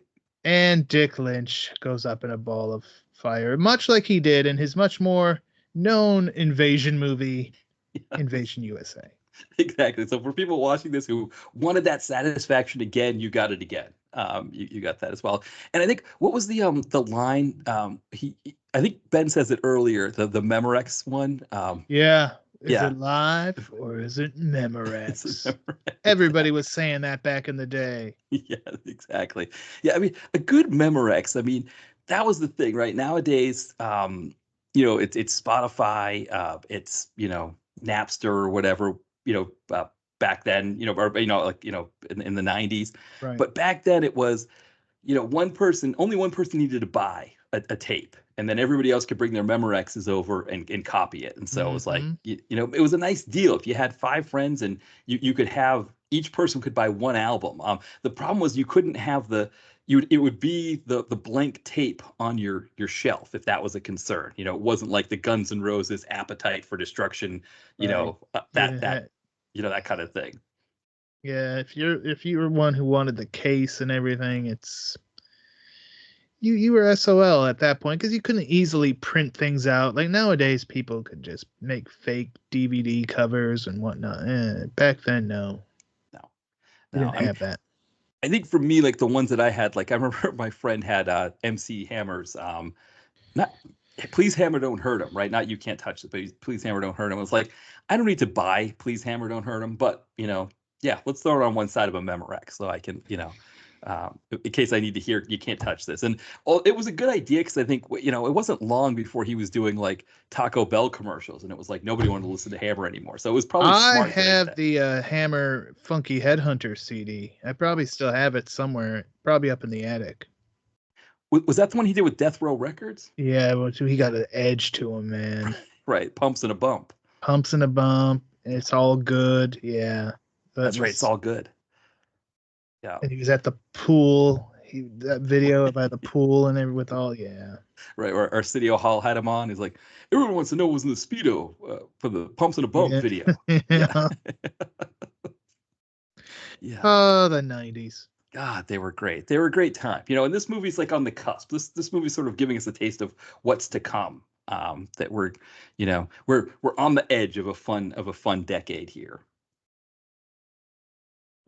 So at this point, now that Richard Lynch is blown up, you know, we think, okay, they're going to live happily ever after, but not so fast, because we get a director appearance here. Suddenly, David A. Pryor says cut, and we find out that, wait a second, the movie that we thought was a movie was actually inside of another movie. Oh my God. Inception level of mind fuckery.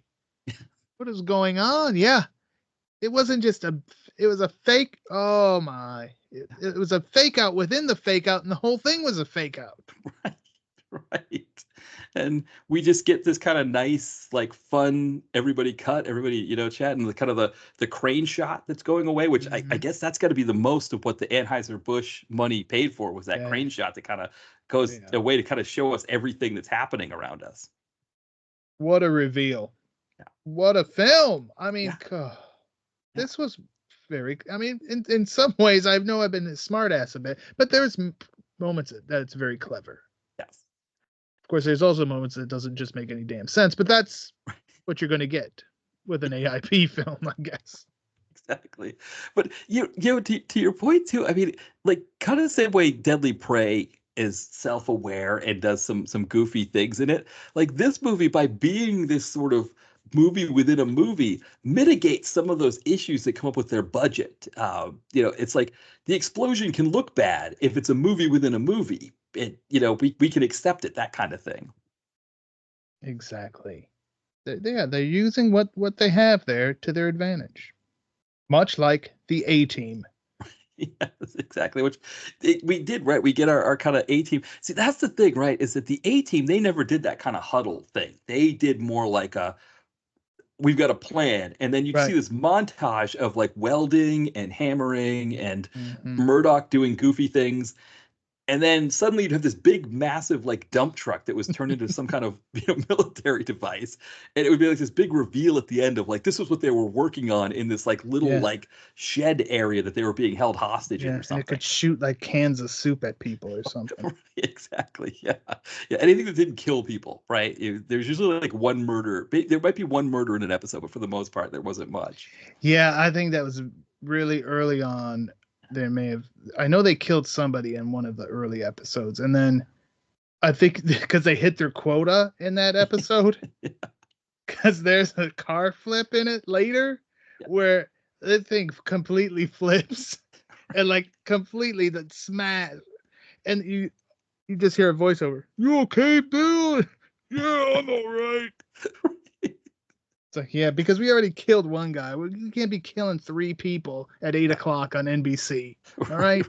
Got to wait to 10 o'clock for that shit. Exactly. Yeah. It was almost like Stephen J. Cannell was like, I've got to make Renegade just so I can kill some more people, you know. And I want to be the guy who kills the people. I'm going to play Dutch Dixon and sort of get all of this out of my system that I couldn't do during A-Team. Though he probably also dealing with the bickering between Papard and, well, I shouldn't say between Papard and Mr. T, because it seems like it was more on Papard's side than Mr. T's. But yeah, he was like, okay, I'm going to do Renegade, and I hope you know, Lamas and Branscombe Richmond, that you two get along. And then turns out that he ends up divorcing Kathleen Kidmont, I guess, while he was making the show, and had to bring on a new wife. And it's like, man, I can't get away from this drama on these TV shows. Yeah, it makes sense that it would be Papard would have like he's an actual actor And he was like the star, and then Mr. T was getting all the glory.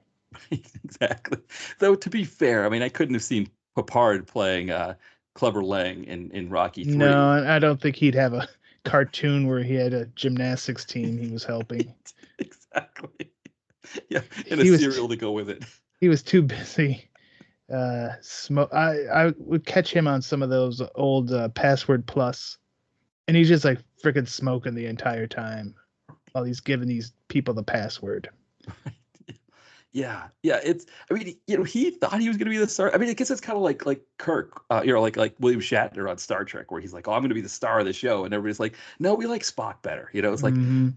Though to be fair to him, I think it wasn't just Mr. T. It was like, well, Face Man was a lot of fun. Murdoch was a lot of fun. It was like, Yeah, he was playing the straight man the whole time, and I don't know where he got the idea that being the straight man was going to make him the star of the show. because he was on the Jazz, man. Yes, right. Yeah. I mean, he Yeah. had one of the best catchphrases, obviously. Right.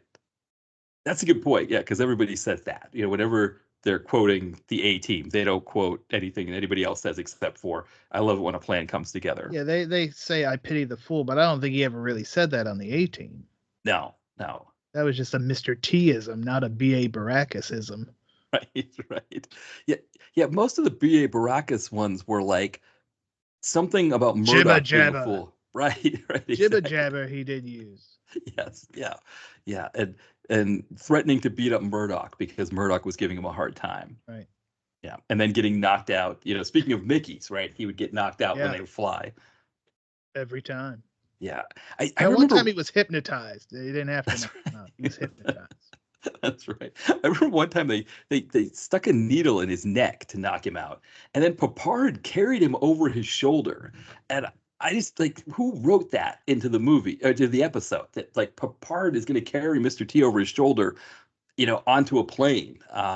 But they're like, yeah, that's how we're going to do this part. And I wonder if Papard was just all too happy to be like, yeah, I can still do this kind of thing. Yeah, I think probably. Yeah. There's probably some machismo and a little bit of, yeah, these youngsters trying to take my spot. Look at me. Exactly. George frickin' Papard. Yeah, it's funny that Papard, he never. I mean, I know he kind of passed in the '90s, so he never quite made it to this level of movie. He never quite got the Troy Donahue level of film. No. Yeah, he must have. Yeah, 18 probably did well for him, and he didn't need to. Yeah. He went the TV route instead of the low budget movie route.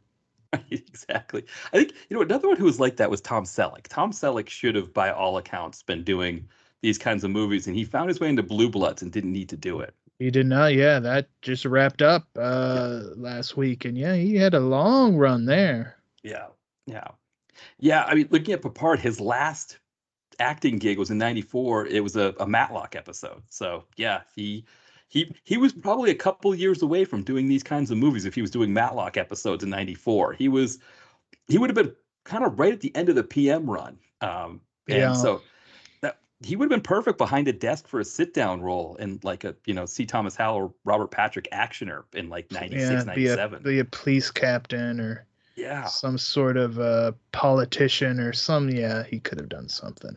Yeah, 75 grand to just sit behind a desk and smoke a cigar and say angry things. That would have, we just missed that window for him. I think he would have, unfortunately he left us too soon. Yeah, and I don't know if Password was still going on at that time. He could have tried to get back on that show. That's a good point. Yeah, I think that's a good question. I don't know. I don't think it was. I think that kind of died out in the 80s. Yeah, they always try to bring those things back. Yeah, and I don't think that one has been tried. Like everything else. Yeah. Yeah, that's a good point. You make a great point. I don't know if they did, because they had that like night of game shows on ABC, I think, right? Where like, wasn't Alec Baldwin doing the Match Game? Yeah. And somebody else was doing the Pyramid. Pyramid. I think maybe was it Michael Strahan? That's right. Strahan was doing the Pyramid. So yeah. They even brought back Supermarket Sweep. That's right. With Guy Fieri, was that? No. Oh. Who did that one? A Guy Fieri did his own. It was Grocery Games. That's what his was called. Yeah. Yeah. Supermarket Sweep was the lady from Saturday Night Live. I can't think of her name now. Oh, Terry or No, newer. newer. Okay. I can't think of her name. I'm starting to sound like you. Right. Exactly. Yes. Well, because you never know what's going to come up, right, at an episode. Yeah. It's Leslie Jones. Leslie Jones. That's right. Okay. Yeah. Yeah. Apparently, it was filmed at a hangar in Santa Monica Airport. That's Interesting. it's on here, but yeah, it lasted 2 years, 2020 to 2022. Yeah, it is kind of amazing. Anything that Hollywood can do to make movies where they don't need writers and actors, they're gonna go for it. Yeah, I mean, who? Oh, wait a minute. They did. Jimmy Fallon did a password. Oh, okay, that makes sense. I don't know why Yeah, it makes like sense, but it sounds right. well, yeah, like why wouldn't they revive it? They revive every other damn thing. Right. And that thing had multiple versions of it over the decades. Right. Yeah. Yeah. It's one of those ones that's like when it's on Buzzer or like you said, Yes. like on Pluto, right? It's like I'll watch like an episode of it and be like, I don't know if I could do much more of this. Like I don't, it doesn't have like the Match Game kind of rewatchability or like, even, I don't have to say Price is Right even, but like, yeah, like Password, it's like one of those and it's like the I guess like the, what do I want to say? The gimmick or whatever. It gets old quick. It really depends. Like that's when I would catch it, whoever the stars were. So if you got George Papard sitting there smoking cigarettes the whole time, yeah, I'm gonna watch this whole episode. Right. But if it's like somebody from Trapper John MD and the Waltons, Yes. I'm moving on with my day. Right, exactly. Especially if it's not John Boy. If it's like one of the younger kids where you're just like, okay, what episode did you turn blind in? Yeah. Right. Like Bowser from Sha-Na-Na. Like, why is he doing the Bowser gimmick on Pat? But he did. Yeah. Yeah. Obviously, when Betty White would come on, you had to watch Betty White. But yeah, come on now. Yeah, no, you're right. Like every once in a while, you'd get like one of those names where you're like you said, like a Betty White or a. Sometimes they'd get frickin' Lucille Ball and be like, "Wow, that probably was a big frickin' deal in 1970, whatever the hell this was." Right, exactly. Yeah, I'm trying to remember the ones there was one that I saw recently, and it was like just two, not like no names, but it was just like you said, they were like like down the list of a cast on a sitcom, and it was like they both were, and they were both like trying too hard, like they were like kind of nervous, but they also were like trying to be funny and gregarious or whatever. And they were really concerned that they were screwing it up for this person who was the guest that was like trying to guess with them, which is the other part too. Like, George Papard could care less if. Yeah, he didn't care. Yeah, he didn't care if they lost or if they got lung cancer. He didn't care. Right, he was going to sit there and smoke his life away. Yes, There's also one with like young David Letterman, like when he had a daytime show. Right. Pre-late night David Letterman was on there. Yeah, which is that kind of stuff with David Letterman where you're just like, he's the same guy, like you said, that did like, the late night, on NBC.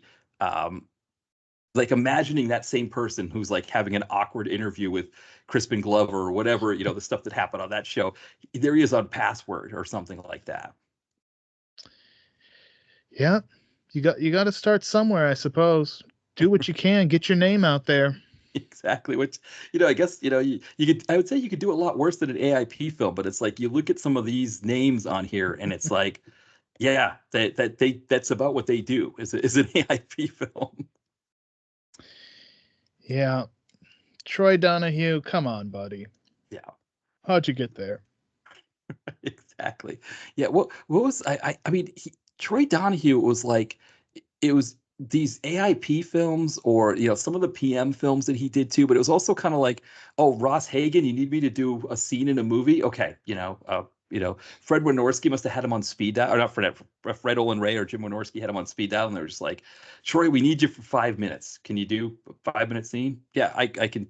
Yeah, I'm free. I don't know anything else going on. Yeah, we got chicken and catering if you're interested. Exactly.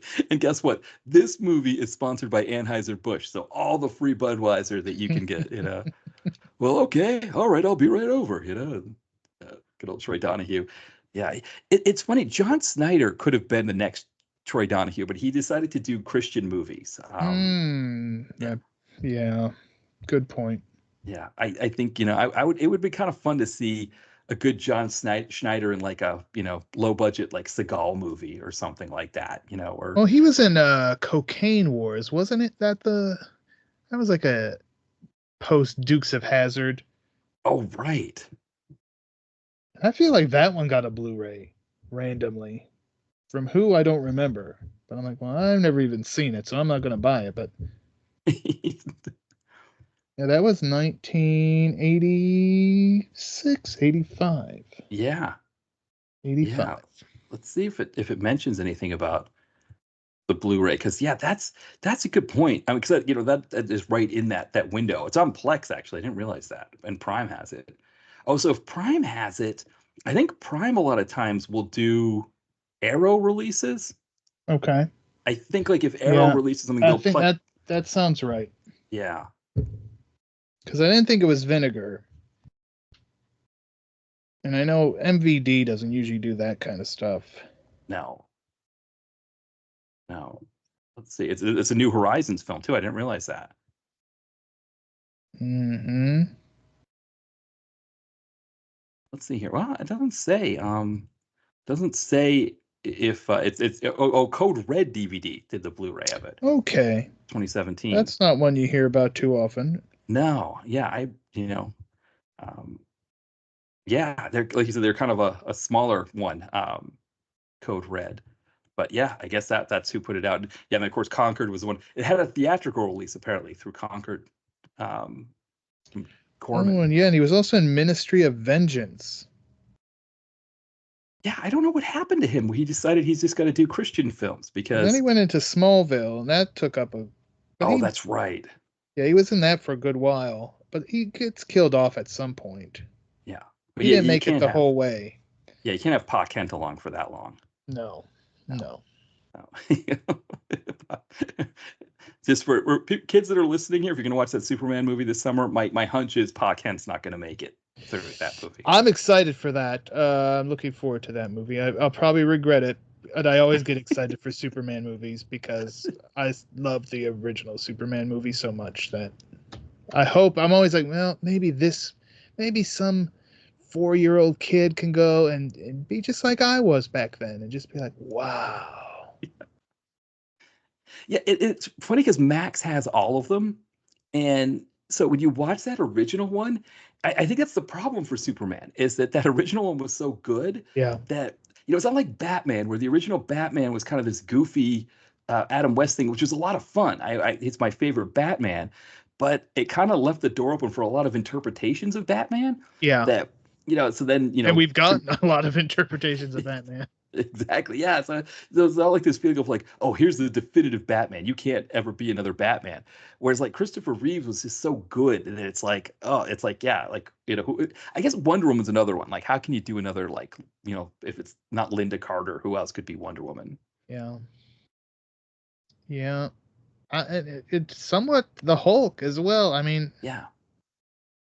They've gotten away with it because but those standalone Hulk movies don't ever do anything that great. But Hulk as part of the Avengers has done all right for them. But yeah, because Hulk, I think, is like it's like a cool idea, but when you actually put him in practice, it's like, well, what do you do with this? I mean, because essentially when he's in practice, he's that really large friend who's like a real asshole when he's drunk. And it's like nobody wants to hang around that guy because it's like, oh, you're gonna break the kitchen table. All right, go ahead, break the kitchen table. All right, I got you. You're gonna throw this stuff around. Yep, okay, that's great. Yep, break that too.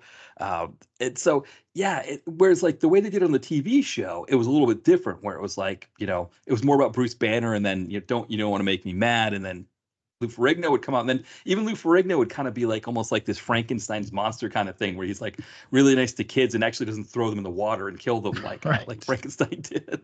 Yeah, like he would turn into Hulk, kind of like Knight Rider would have to use the turbo boost. Yeah, like you knew it was coming, and you knew you wanted to see that. Right. But for the most part, it was more just Michael Knight doing his thing, and then he would use the turbo boost, and it was old Bill Bixby doing his thing. Right. And when you needed to hit that button, oh, you wanted to be there for that transformation. Yeah. And Hulk would do his thing, and then he would wander off. Yeah, the kind of somber music playing in the background. And yeah, no Hulk has been able to capture that. I think it would be kind of interesting if they had like a Disney Plus series of Ruffalo just doing that Hulk, where he's just going place to place and encountering helping people. Yeah. Yeah, just, I mean, America has a lot of small roads with no sidewalks on them that kind of have grass built up that he can walk along, to kind of end the movies. You could go here to Alabama where they were shooting old invasion force and help some people out. Exactly. Yeah. Which is funny that this movie was in Alabama because it looked a lot like the Southern California of Deadly Prey, especially when it had like the whole encampment of the of the military stuff. Yeah, I guess the woods are the woods, man. What are you going to do? Yeah, exactly. Yeah, it is kind of, I guess, I wonder if AIP, if they considered doing their own version of Hulk and they just looked at it with David Shark Frelick and thought, that's not going to work. They could have called it Shark. He's blue, right? He's a big blue guy. Yeah. So, yeah, you can have the guy who played Ben as like the scientist. And then when he gets angry, he turns into David Shark Frelick. And yeah. I like it. Yeah, unfortunately, we don't have Mr. Pryor with us anymore to make. I think it's too late now, but that would have been good back in the day. Yeah. AIP. There are a lot of ideas that they didn't. The ideas on the cutting room floor. It would be interesting to know what stuff they looked at and said, no, we can't pull this off. Yeah. What did they think wasn't good enough as well? Like, oh no, that's a ridiculous idea. Don't you dare. Exactly. Well, I mean, you think about like Space Mutiny, where it's just like, oh, we've got access to this boiler room. What if we made it into a spaceship? And yeah. What spaceship has bricks in it? I don't know. No one will notice. They're just here to watch the cute outfits and the floor waxing device. Floor waxers, yeah. Right. Yeah, you'll get distracted by Reb Brown screaming his head off.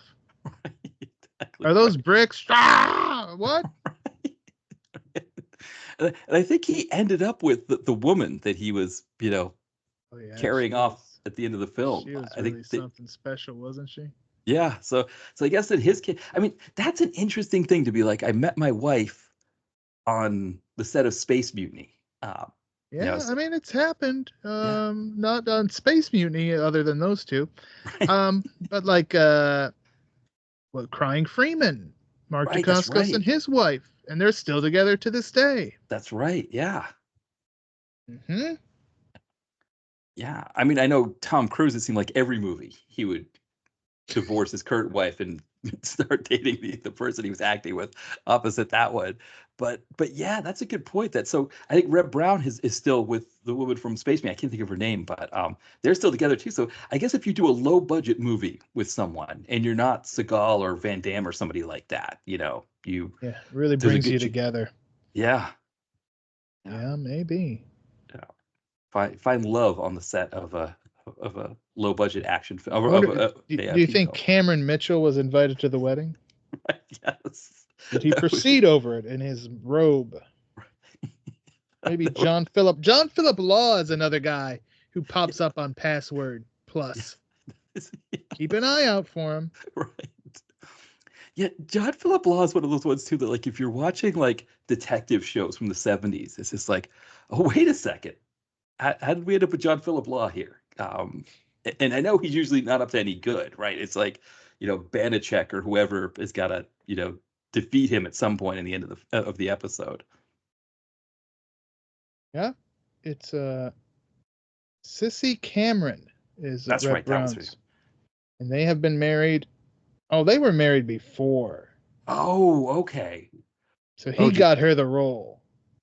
Okay. They were married in September of '79. Oh wow. Okay. So that was like around the time he was doing Three's Company episodes. Come and knock on his door is what she did. Exactly. I wonder if she was an extra at the Regal Beagle or something, and maybe she saw him as Captain America, and that really got her. Right. That really boiled her potato. Right? She likes a man who could wear a visor on his helmet. Mm-hmm. Yeah. Yeah, that's that. I didn't even think that's okay. So they were a couple. He's like, I know just the woman for this role. She'll look great in a little leotard. Yes, in a hula hoop. Yeah. Yeah. But yeah, you gotta, God, yeah, AIP. I think it's like it's one of those ones, because we're talking about Space Mutiny. I mean, I think that might have been either. I think that one was the first one I saw before Deadly Prey because I saw it on MST3K, Right. and you know, Yep. I would say the same thing. yeah, and you don't even think about it. And then you start doing these sites, right? We're doing these sites where it's like we start like kind of we think we know, right? What low budget movies are. It's like, oh, Canon, Death Wish or whatever. PM Entertainment. You start to kind of learn about those movies, and you think like, okay, direct to video Van Damme. But then you find out about these things, and it's like, wow, there's like a whole nother level Mm, of this yeah. thing that I didn't even realize existed. Oh, I know. Like some of my early reviews, I remember just kind of ragging on some movies, and I'm like, "Whoa!" Compared to some of the stuff I saw after, Right? I've gone back and redone some of those reviews. I'm like, "No, that's not fair. That's not fair at all." I've seen some way worse shit than that. Right, exactly.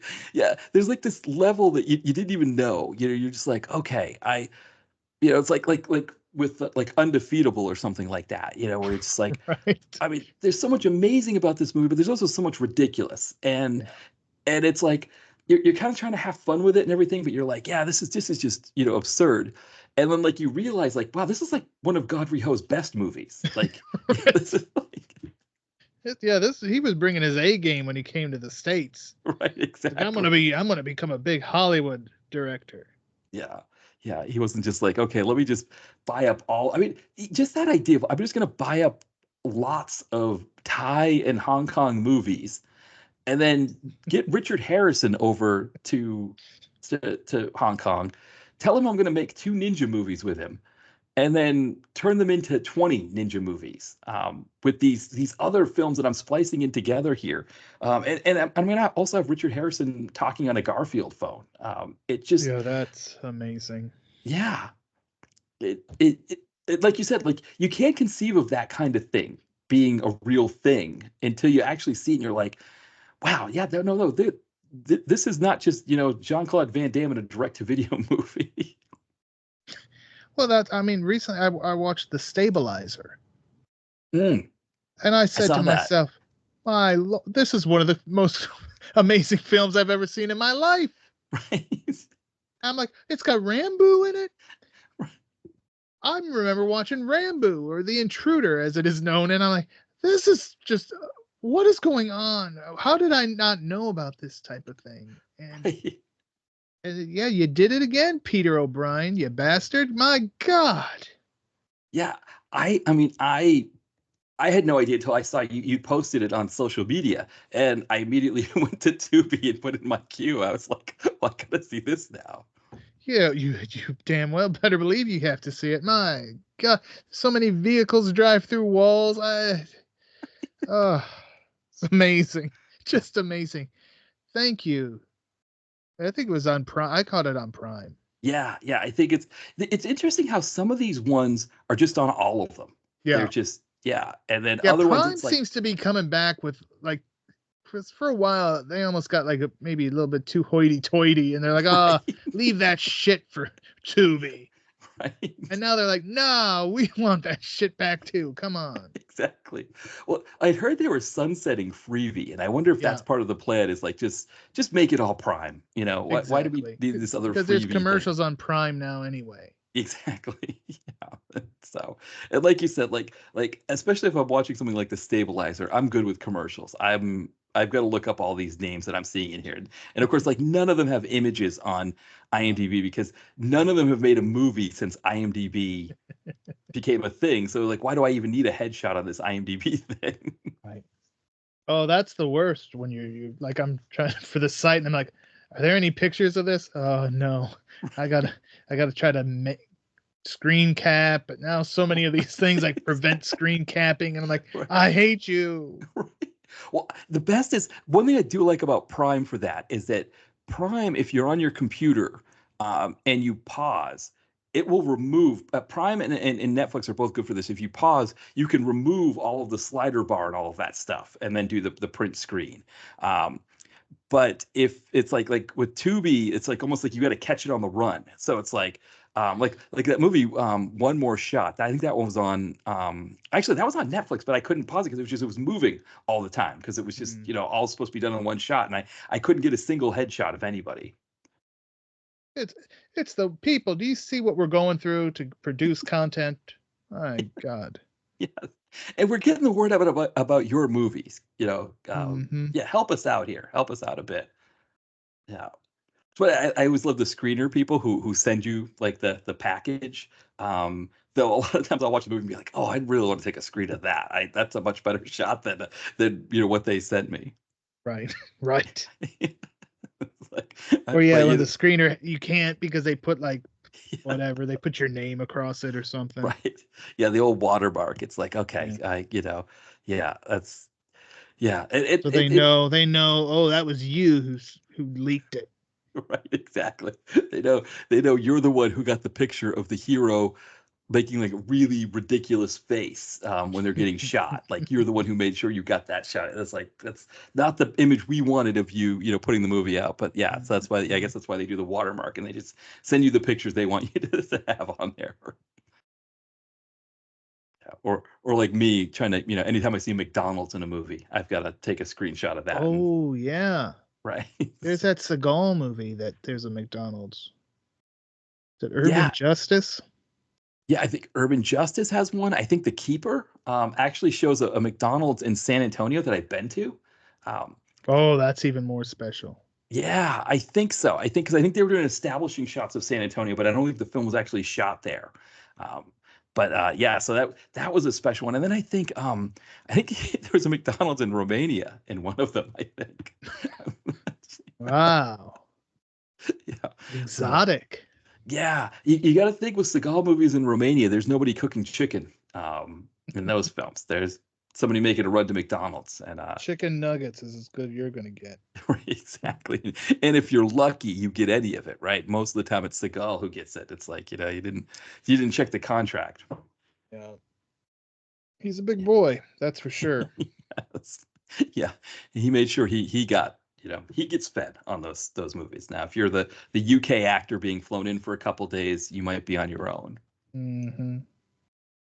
That could be a good action movie. Is like an actor gets flown in, and they go to like one of those seedy clubs that are always in those Seagal movies to get something to eat, and a whole shootout thing break, and then suddenly they're like into like the Russian mob for something, and they're on the run. Start writing. Yeah, it could be Start another writing. movie within a movie kind of thing, right? Like the guy's Put making your a movie. David A. Pryor hat on and start the screenplay. Yeah, start writing it up and just sending it out to movie houses. Yeah. Lionsgate, I got one for you here. Yeah, exactly. Well, Chris, as we're wrapping up here, anything else on Invasion Force that you wanted to mention?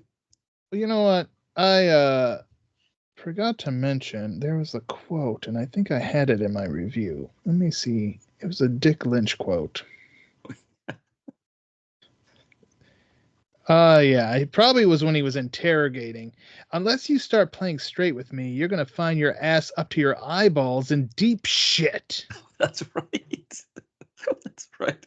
Yeah, it was in the early part. It was that first interrogation Yeah. sequence when he's when they're kind of going back and forth a little bit, he and Ben. And yeah, that I think that's when that line first comes out, and that's when he's like, okay, he's playing hardball with me here. I'm Right gonna tell him where now we gotta go to the torture. Yeah. yeah. I think that's when Ben tells him it's 4 miles away. He realizes like, Yeah. okay, he's being serious here. Okay, they're 4 miles to the east or 4 clicks to the Right. I east. gotta give him something because Yeah. I don't want to be my ass up to your eyeballs in deep shit. I don't want that. That doesn't sound pleasant. Exactly. I gotta say that Richard Lynch, I don't know that there was another actor who could pull lines off like that in movies like this. He was a special man. Yeah. Yeah, I think he's somebody that would eventually. For years I would talk about getting him in the Hall of Fame, and I just on our site, and I just never made it happen. But I think it's probably time. He He's deserves it. yeah. I mean, for Werewolf alone, he deserves it. Yes, another MST3K classic. Grandma. I always love it when the werewolf's driving, and the joke was, wouldn't the werewolf be running around in the back seat? Like, I don't think he'd be driving. Yeah. Oh God. Good old Richard. Yeah. Richard Lynch. Yeah. He's someone that I haven't done a movie of his in a while, and this movie is a reminder that like he should be on the site more. Yeah. Can't have enough too much Dick No. Lynch in your No. movies, your sites, in your movies, anywhere, in your home, Yeah. your collection. Yeah. Get more Dick Lynch movies, folks.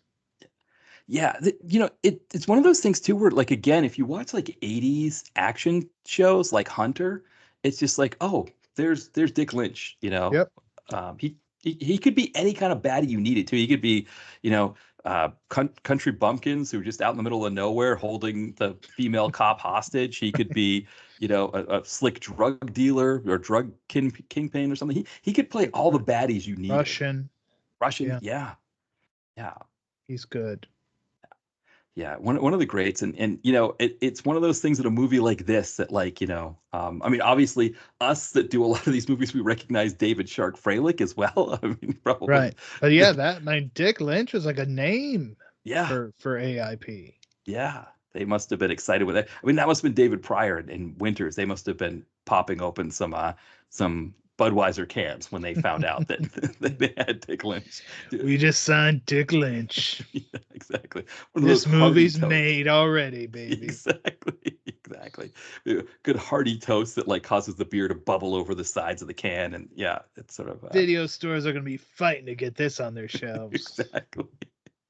Yeah, and the thing is, right, he is on the cover, I guess, isn't he?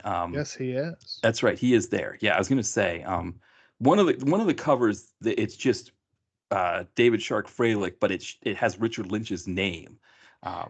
Right.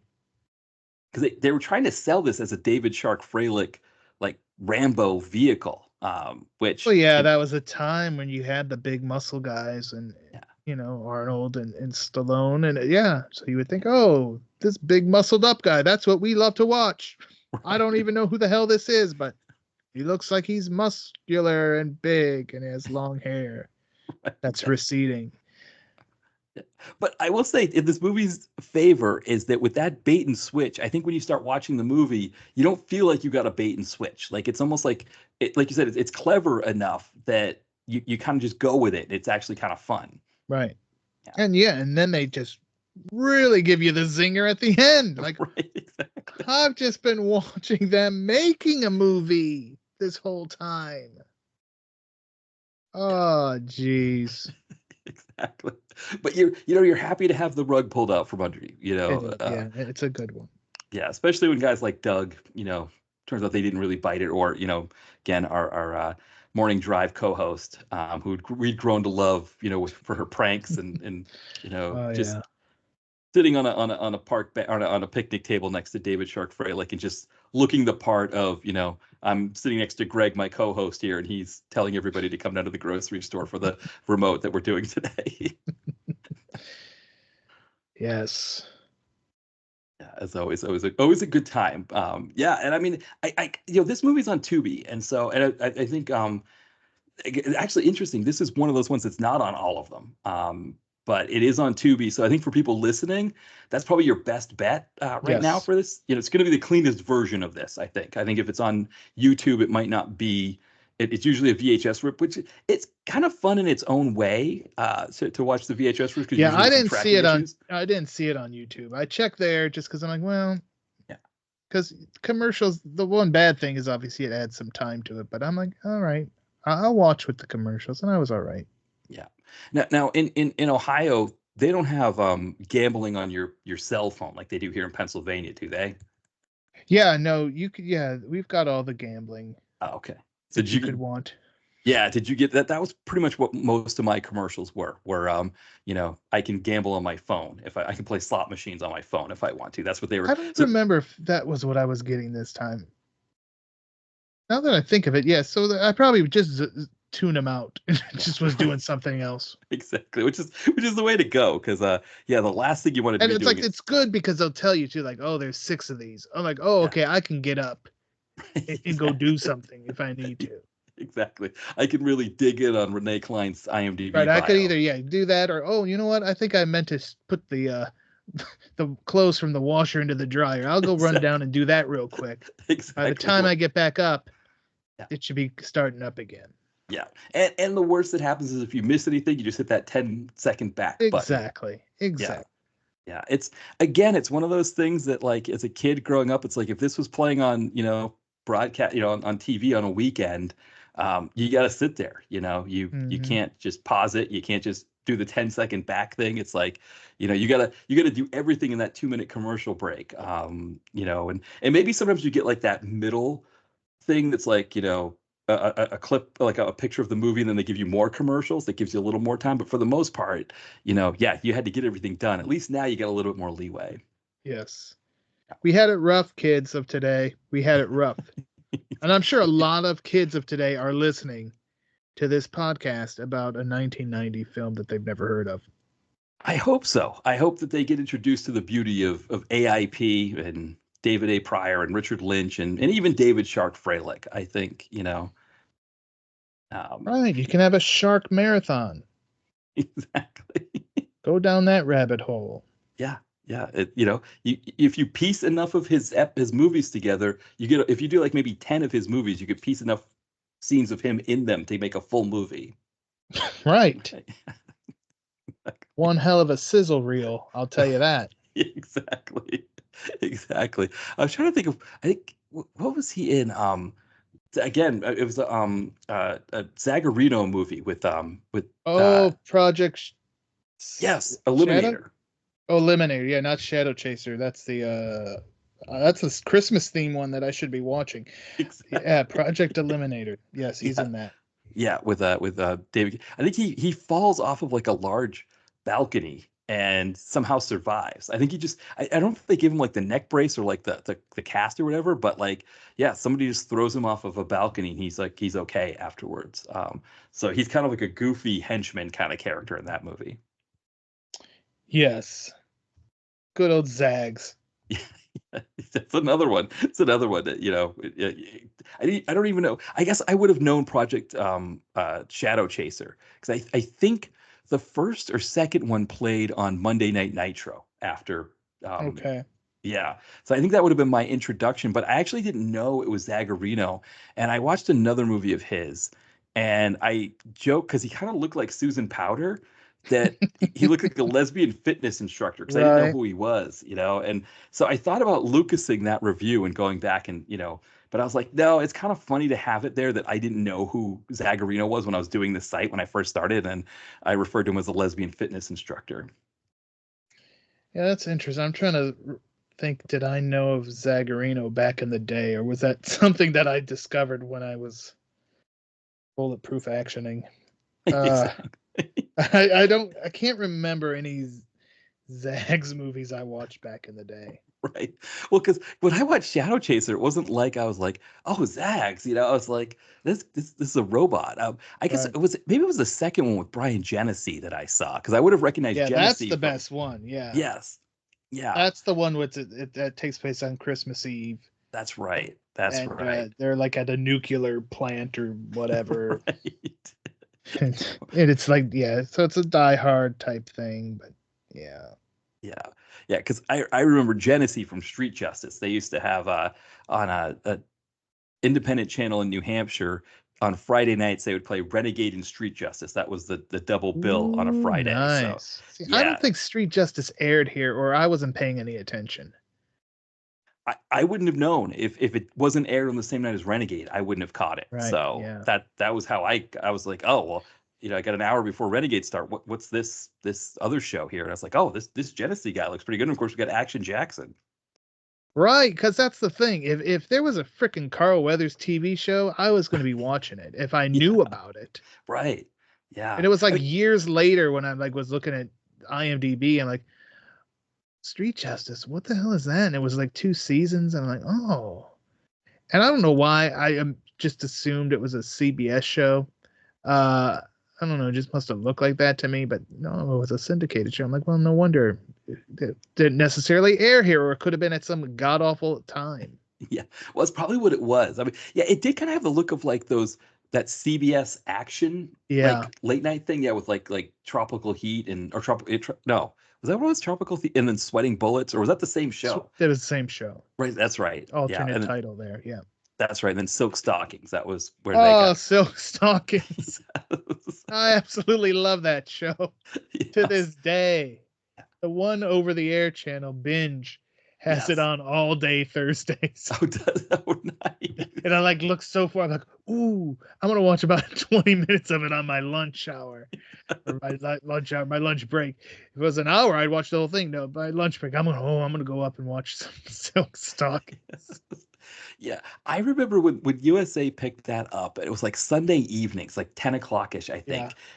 And it was weird to like be in high school and have appointment viewing at 10 p.m. at night on a Sunday. Right. But I was like, I gotta watch Silk Stocking. I guess when they switched over, when it was Janet Gunn and Kane's Yeah. son from the new Kung Fu show, Yeah. I didn't watch it as much then, but the Yeah, original I Mitzi stopped captured Rob altogether. Estes. Yeah, I Yeah, stopped altogether when they switched them. I'm like, it's not the same. yeah, yeah. And I've But yet to Mitzi, go back and try them because I'm like, probably again, kind of like what we were talking about with the movie. Like, probably compared to stuff they're doing today, I'd probably think that was awesome. right, exactly, exactly. Yeah, it wasn't as bad as like Vance and Coy on Dukes of Oh, Hazzard, but a lot of times with these shows when you're replacing people, it's just sometimes you don't have any choice. Like when Coach died, you got to bring in right. that Woody Woody. Harrelson. But for the most part, it's like these contract dispute things. It's like, okay, do I, um, yeah, I guess I don't even know if it was a contract thing or if it was just like, they both were like, we've done enough Silk Stockings. Are there more rich people getting into, committing murders here in West Palm Beach? Like how many, Right. it's becoming like Jessica Fletcher here in Maine. It's like there's just murders every week here. And, the USA is like, well, we don't really have a lot of other programming outside of like a, variety show with the Zappas and, it's Right, because for a while they moved Silk Stockings to right after Raw. That's right. That's right. I forgot about that. That's right. And that was like a dream come true for me. I'm like, you're the most amazing network I've ever known, USA. Yes, that's right. It's kind of like I remember the first time when they first moved Raw to like 8 o'clock Yes. during the war. So they're like, okay, Nitro's getting a jump on us. They got a whole hour, so we're gonna just move Raw to start at like 7:57 or something. That's right. That's right. I forgot about That that. first week they did that. Do you know what the movie that followed Raw was? No, I don't know. It was freaking Uncle Buck. And I'm like, oh, damn. I love you, USA Network. That's amazing. I love you so much. This is my dream again. I'm just, am I the one programming this channel? Right. That is the most beautiful. But my wife, because obviously Planes, Trains, and Automobiles is the Thanksgiving movie, Right. but she kind of has a thing for Uncle Buck on Thanksgiving, and that's another one of those movies that I can't watch enough. Like it That always one's works. getting a 4K next year, early next year. And I'm Yeah. like, yep, I'm going to be upgrading to that. Do I need it? Not at all. Will I do it? You better believe it. Yeah. I think that and Summer Rental. Yeah, I mean, those are movies that, yeah, I mean, I guess pretty much every John Candy movie is I saw something about Stripes the other day, and it's like I can watch that one pretty much anytime it's on. Great Outdoors. Yeah, Oh, yeah. Good old John Candy. Yeah, I had no, because so with Raw, it was funny because I didn't watch WWE that much back then. The only you time bastard. yeah, when I would watch Raw actually was I had a friend who was like really, because my friends and I were more WCW, and then when WCW went under, we didn't really pick up WWE, but I had a friend who had been into it for a while, and it was one of those things where he would always come over on the Monday after the pay-per-view, and he was like insisted that I watch Raw with him on the, because he was like, that's always the best Raw episode. It's the Monday after the pay-per-view. Hmm. And so I remember he would always come over. It would always insist. I was like, all right, I'll watch it with you. And I mean, he was right because I wasn't watching it regularly, so I didn't have anything else to compare it to. But I understood what he meant. Like it was like, yeah, okay, it's like, oh yeah, this is always the best one. Yeah, because you had to reset. You had to get things cooking for the next one. Yeah, yeah, Yeah. yeah. It's because yeah, I guess because I remember kind of when WCW kind of folded, and I think we talked about last time about the Buff Bagwell, when Yes. he had his moment on Raw, and then whatever happened, whether it was his mom or calling him sick or whatever it was that happened, they called him to lose up. But that was in that period when WCW was done, and they were kind of mixing in some of those wrestlers on Raw. Hmm. Yeah. Yeah, Buff didn't take. No, no, exactly. Yes. It seems like they're all kind of finding a world in the podcasting space now. It's like whether podcasts or YouTube things, they're like kind of, it seems like everybody's got a podcast wants to interview them about that time period. And so they're Yeah. kind of finding a new world now with that. Yeah, that's how you could tell like wrestling's getting hot again, because like any kind of wrestling content that somebody could create, like they'll take a chance at least, and Yeah. at least somewhat all right. Yeah. Yeah, exactly. And it is kind of funny too, because it like you say, like with Buff Bagwell, for example, it's like he does an interview and maybe he gives you a little bit of a different take on what happened, but you also kind of remember, like, okay, no, yeah, like he's just telling us that his mom didn't call him in sick, and it's Right. like, okay, but we do know that was possibly part of what it was, It's like, Right, and it's like it was Jim Ross who's told that story. So why would he why would he lie? I could see exactly. Buff wanting to lie that his mom didn't do it more than I Right, could say, exactly. like, what is JR, like, screw this kid, I'm gonna make him look like a mama's boy. Right, But exactly. he was already known as a mama's boy from all that WCW stuff they did. Right. Yeah. Yeah. I mean, Vince McMahon, you can kind of see it. Yeah. Like, I don't want that guy. He's too short. Well, what do I say? Say his mom called him in sick. Well, that'll work. All right, Vince. Well, But it's like, yeah, but like now JR has no, he's not beholden to the oh, yeah. company, so he could easily just say no. Yeah, Vince told me to say it. Right. That's a good point. Yeah. And I want to get paid, so I'm going to say what, that's not my Yeah. hill to die on. I'm going to tell Right. boss wants me to say it. All right. Yeah, that's a good point. Yeah, because I think that's what's happening is like Stephen Bishop, he's got like different ones that he's doing, and he's just like kind of spilling all this, as the kids say, spilling tea about Yep. the WCW time.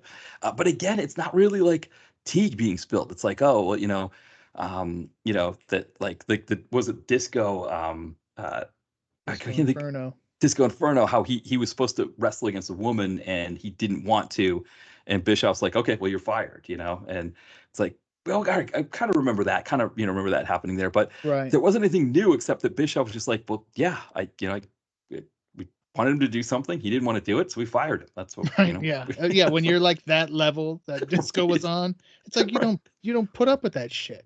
right, It wasn't exactly, Hulk Hogan saying, "Yeah, no, that doesn't work right, for me, brother."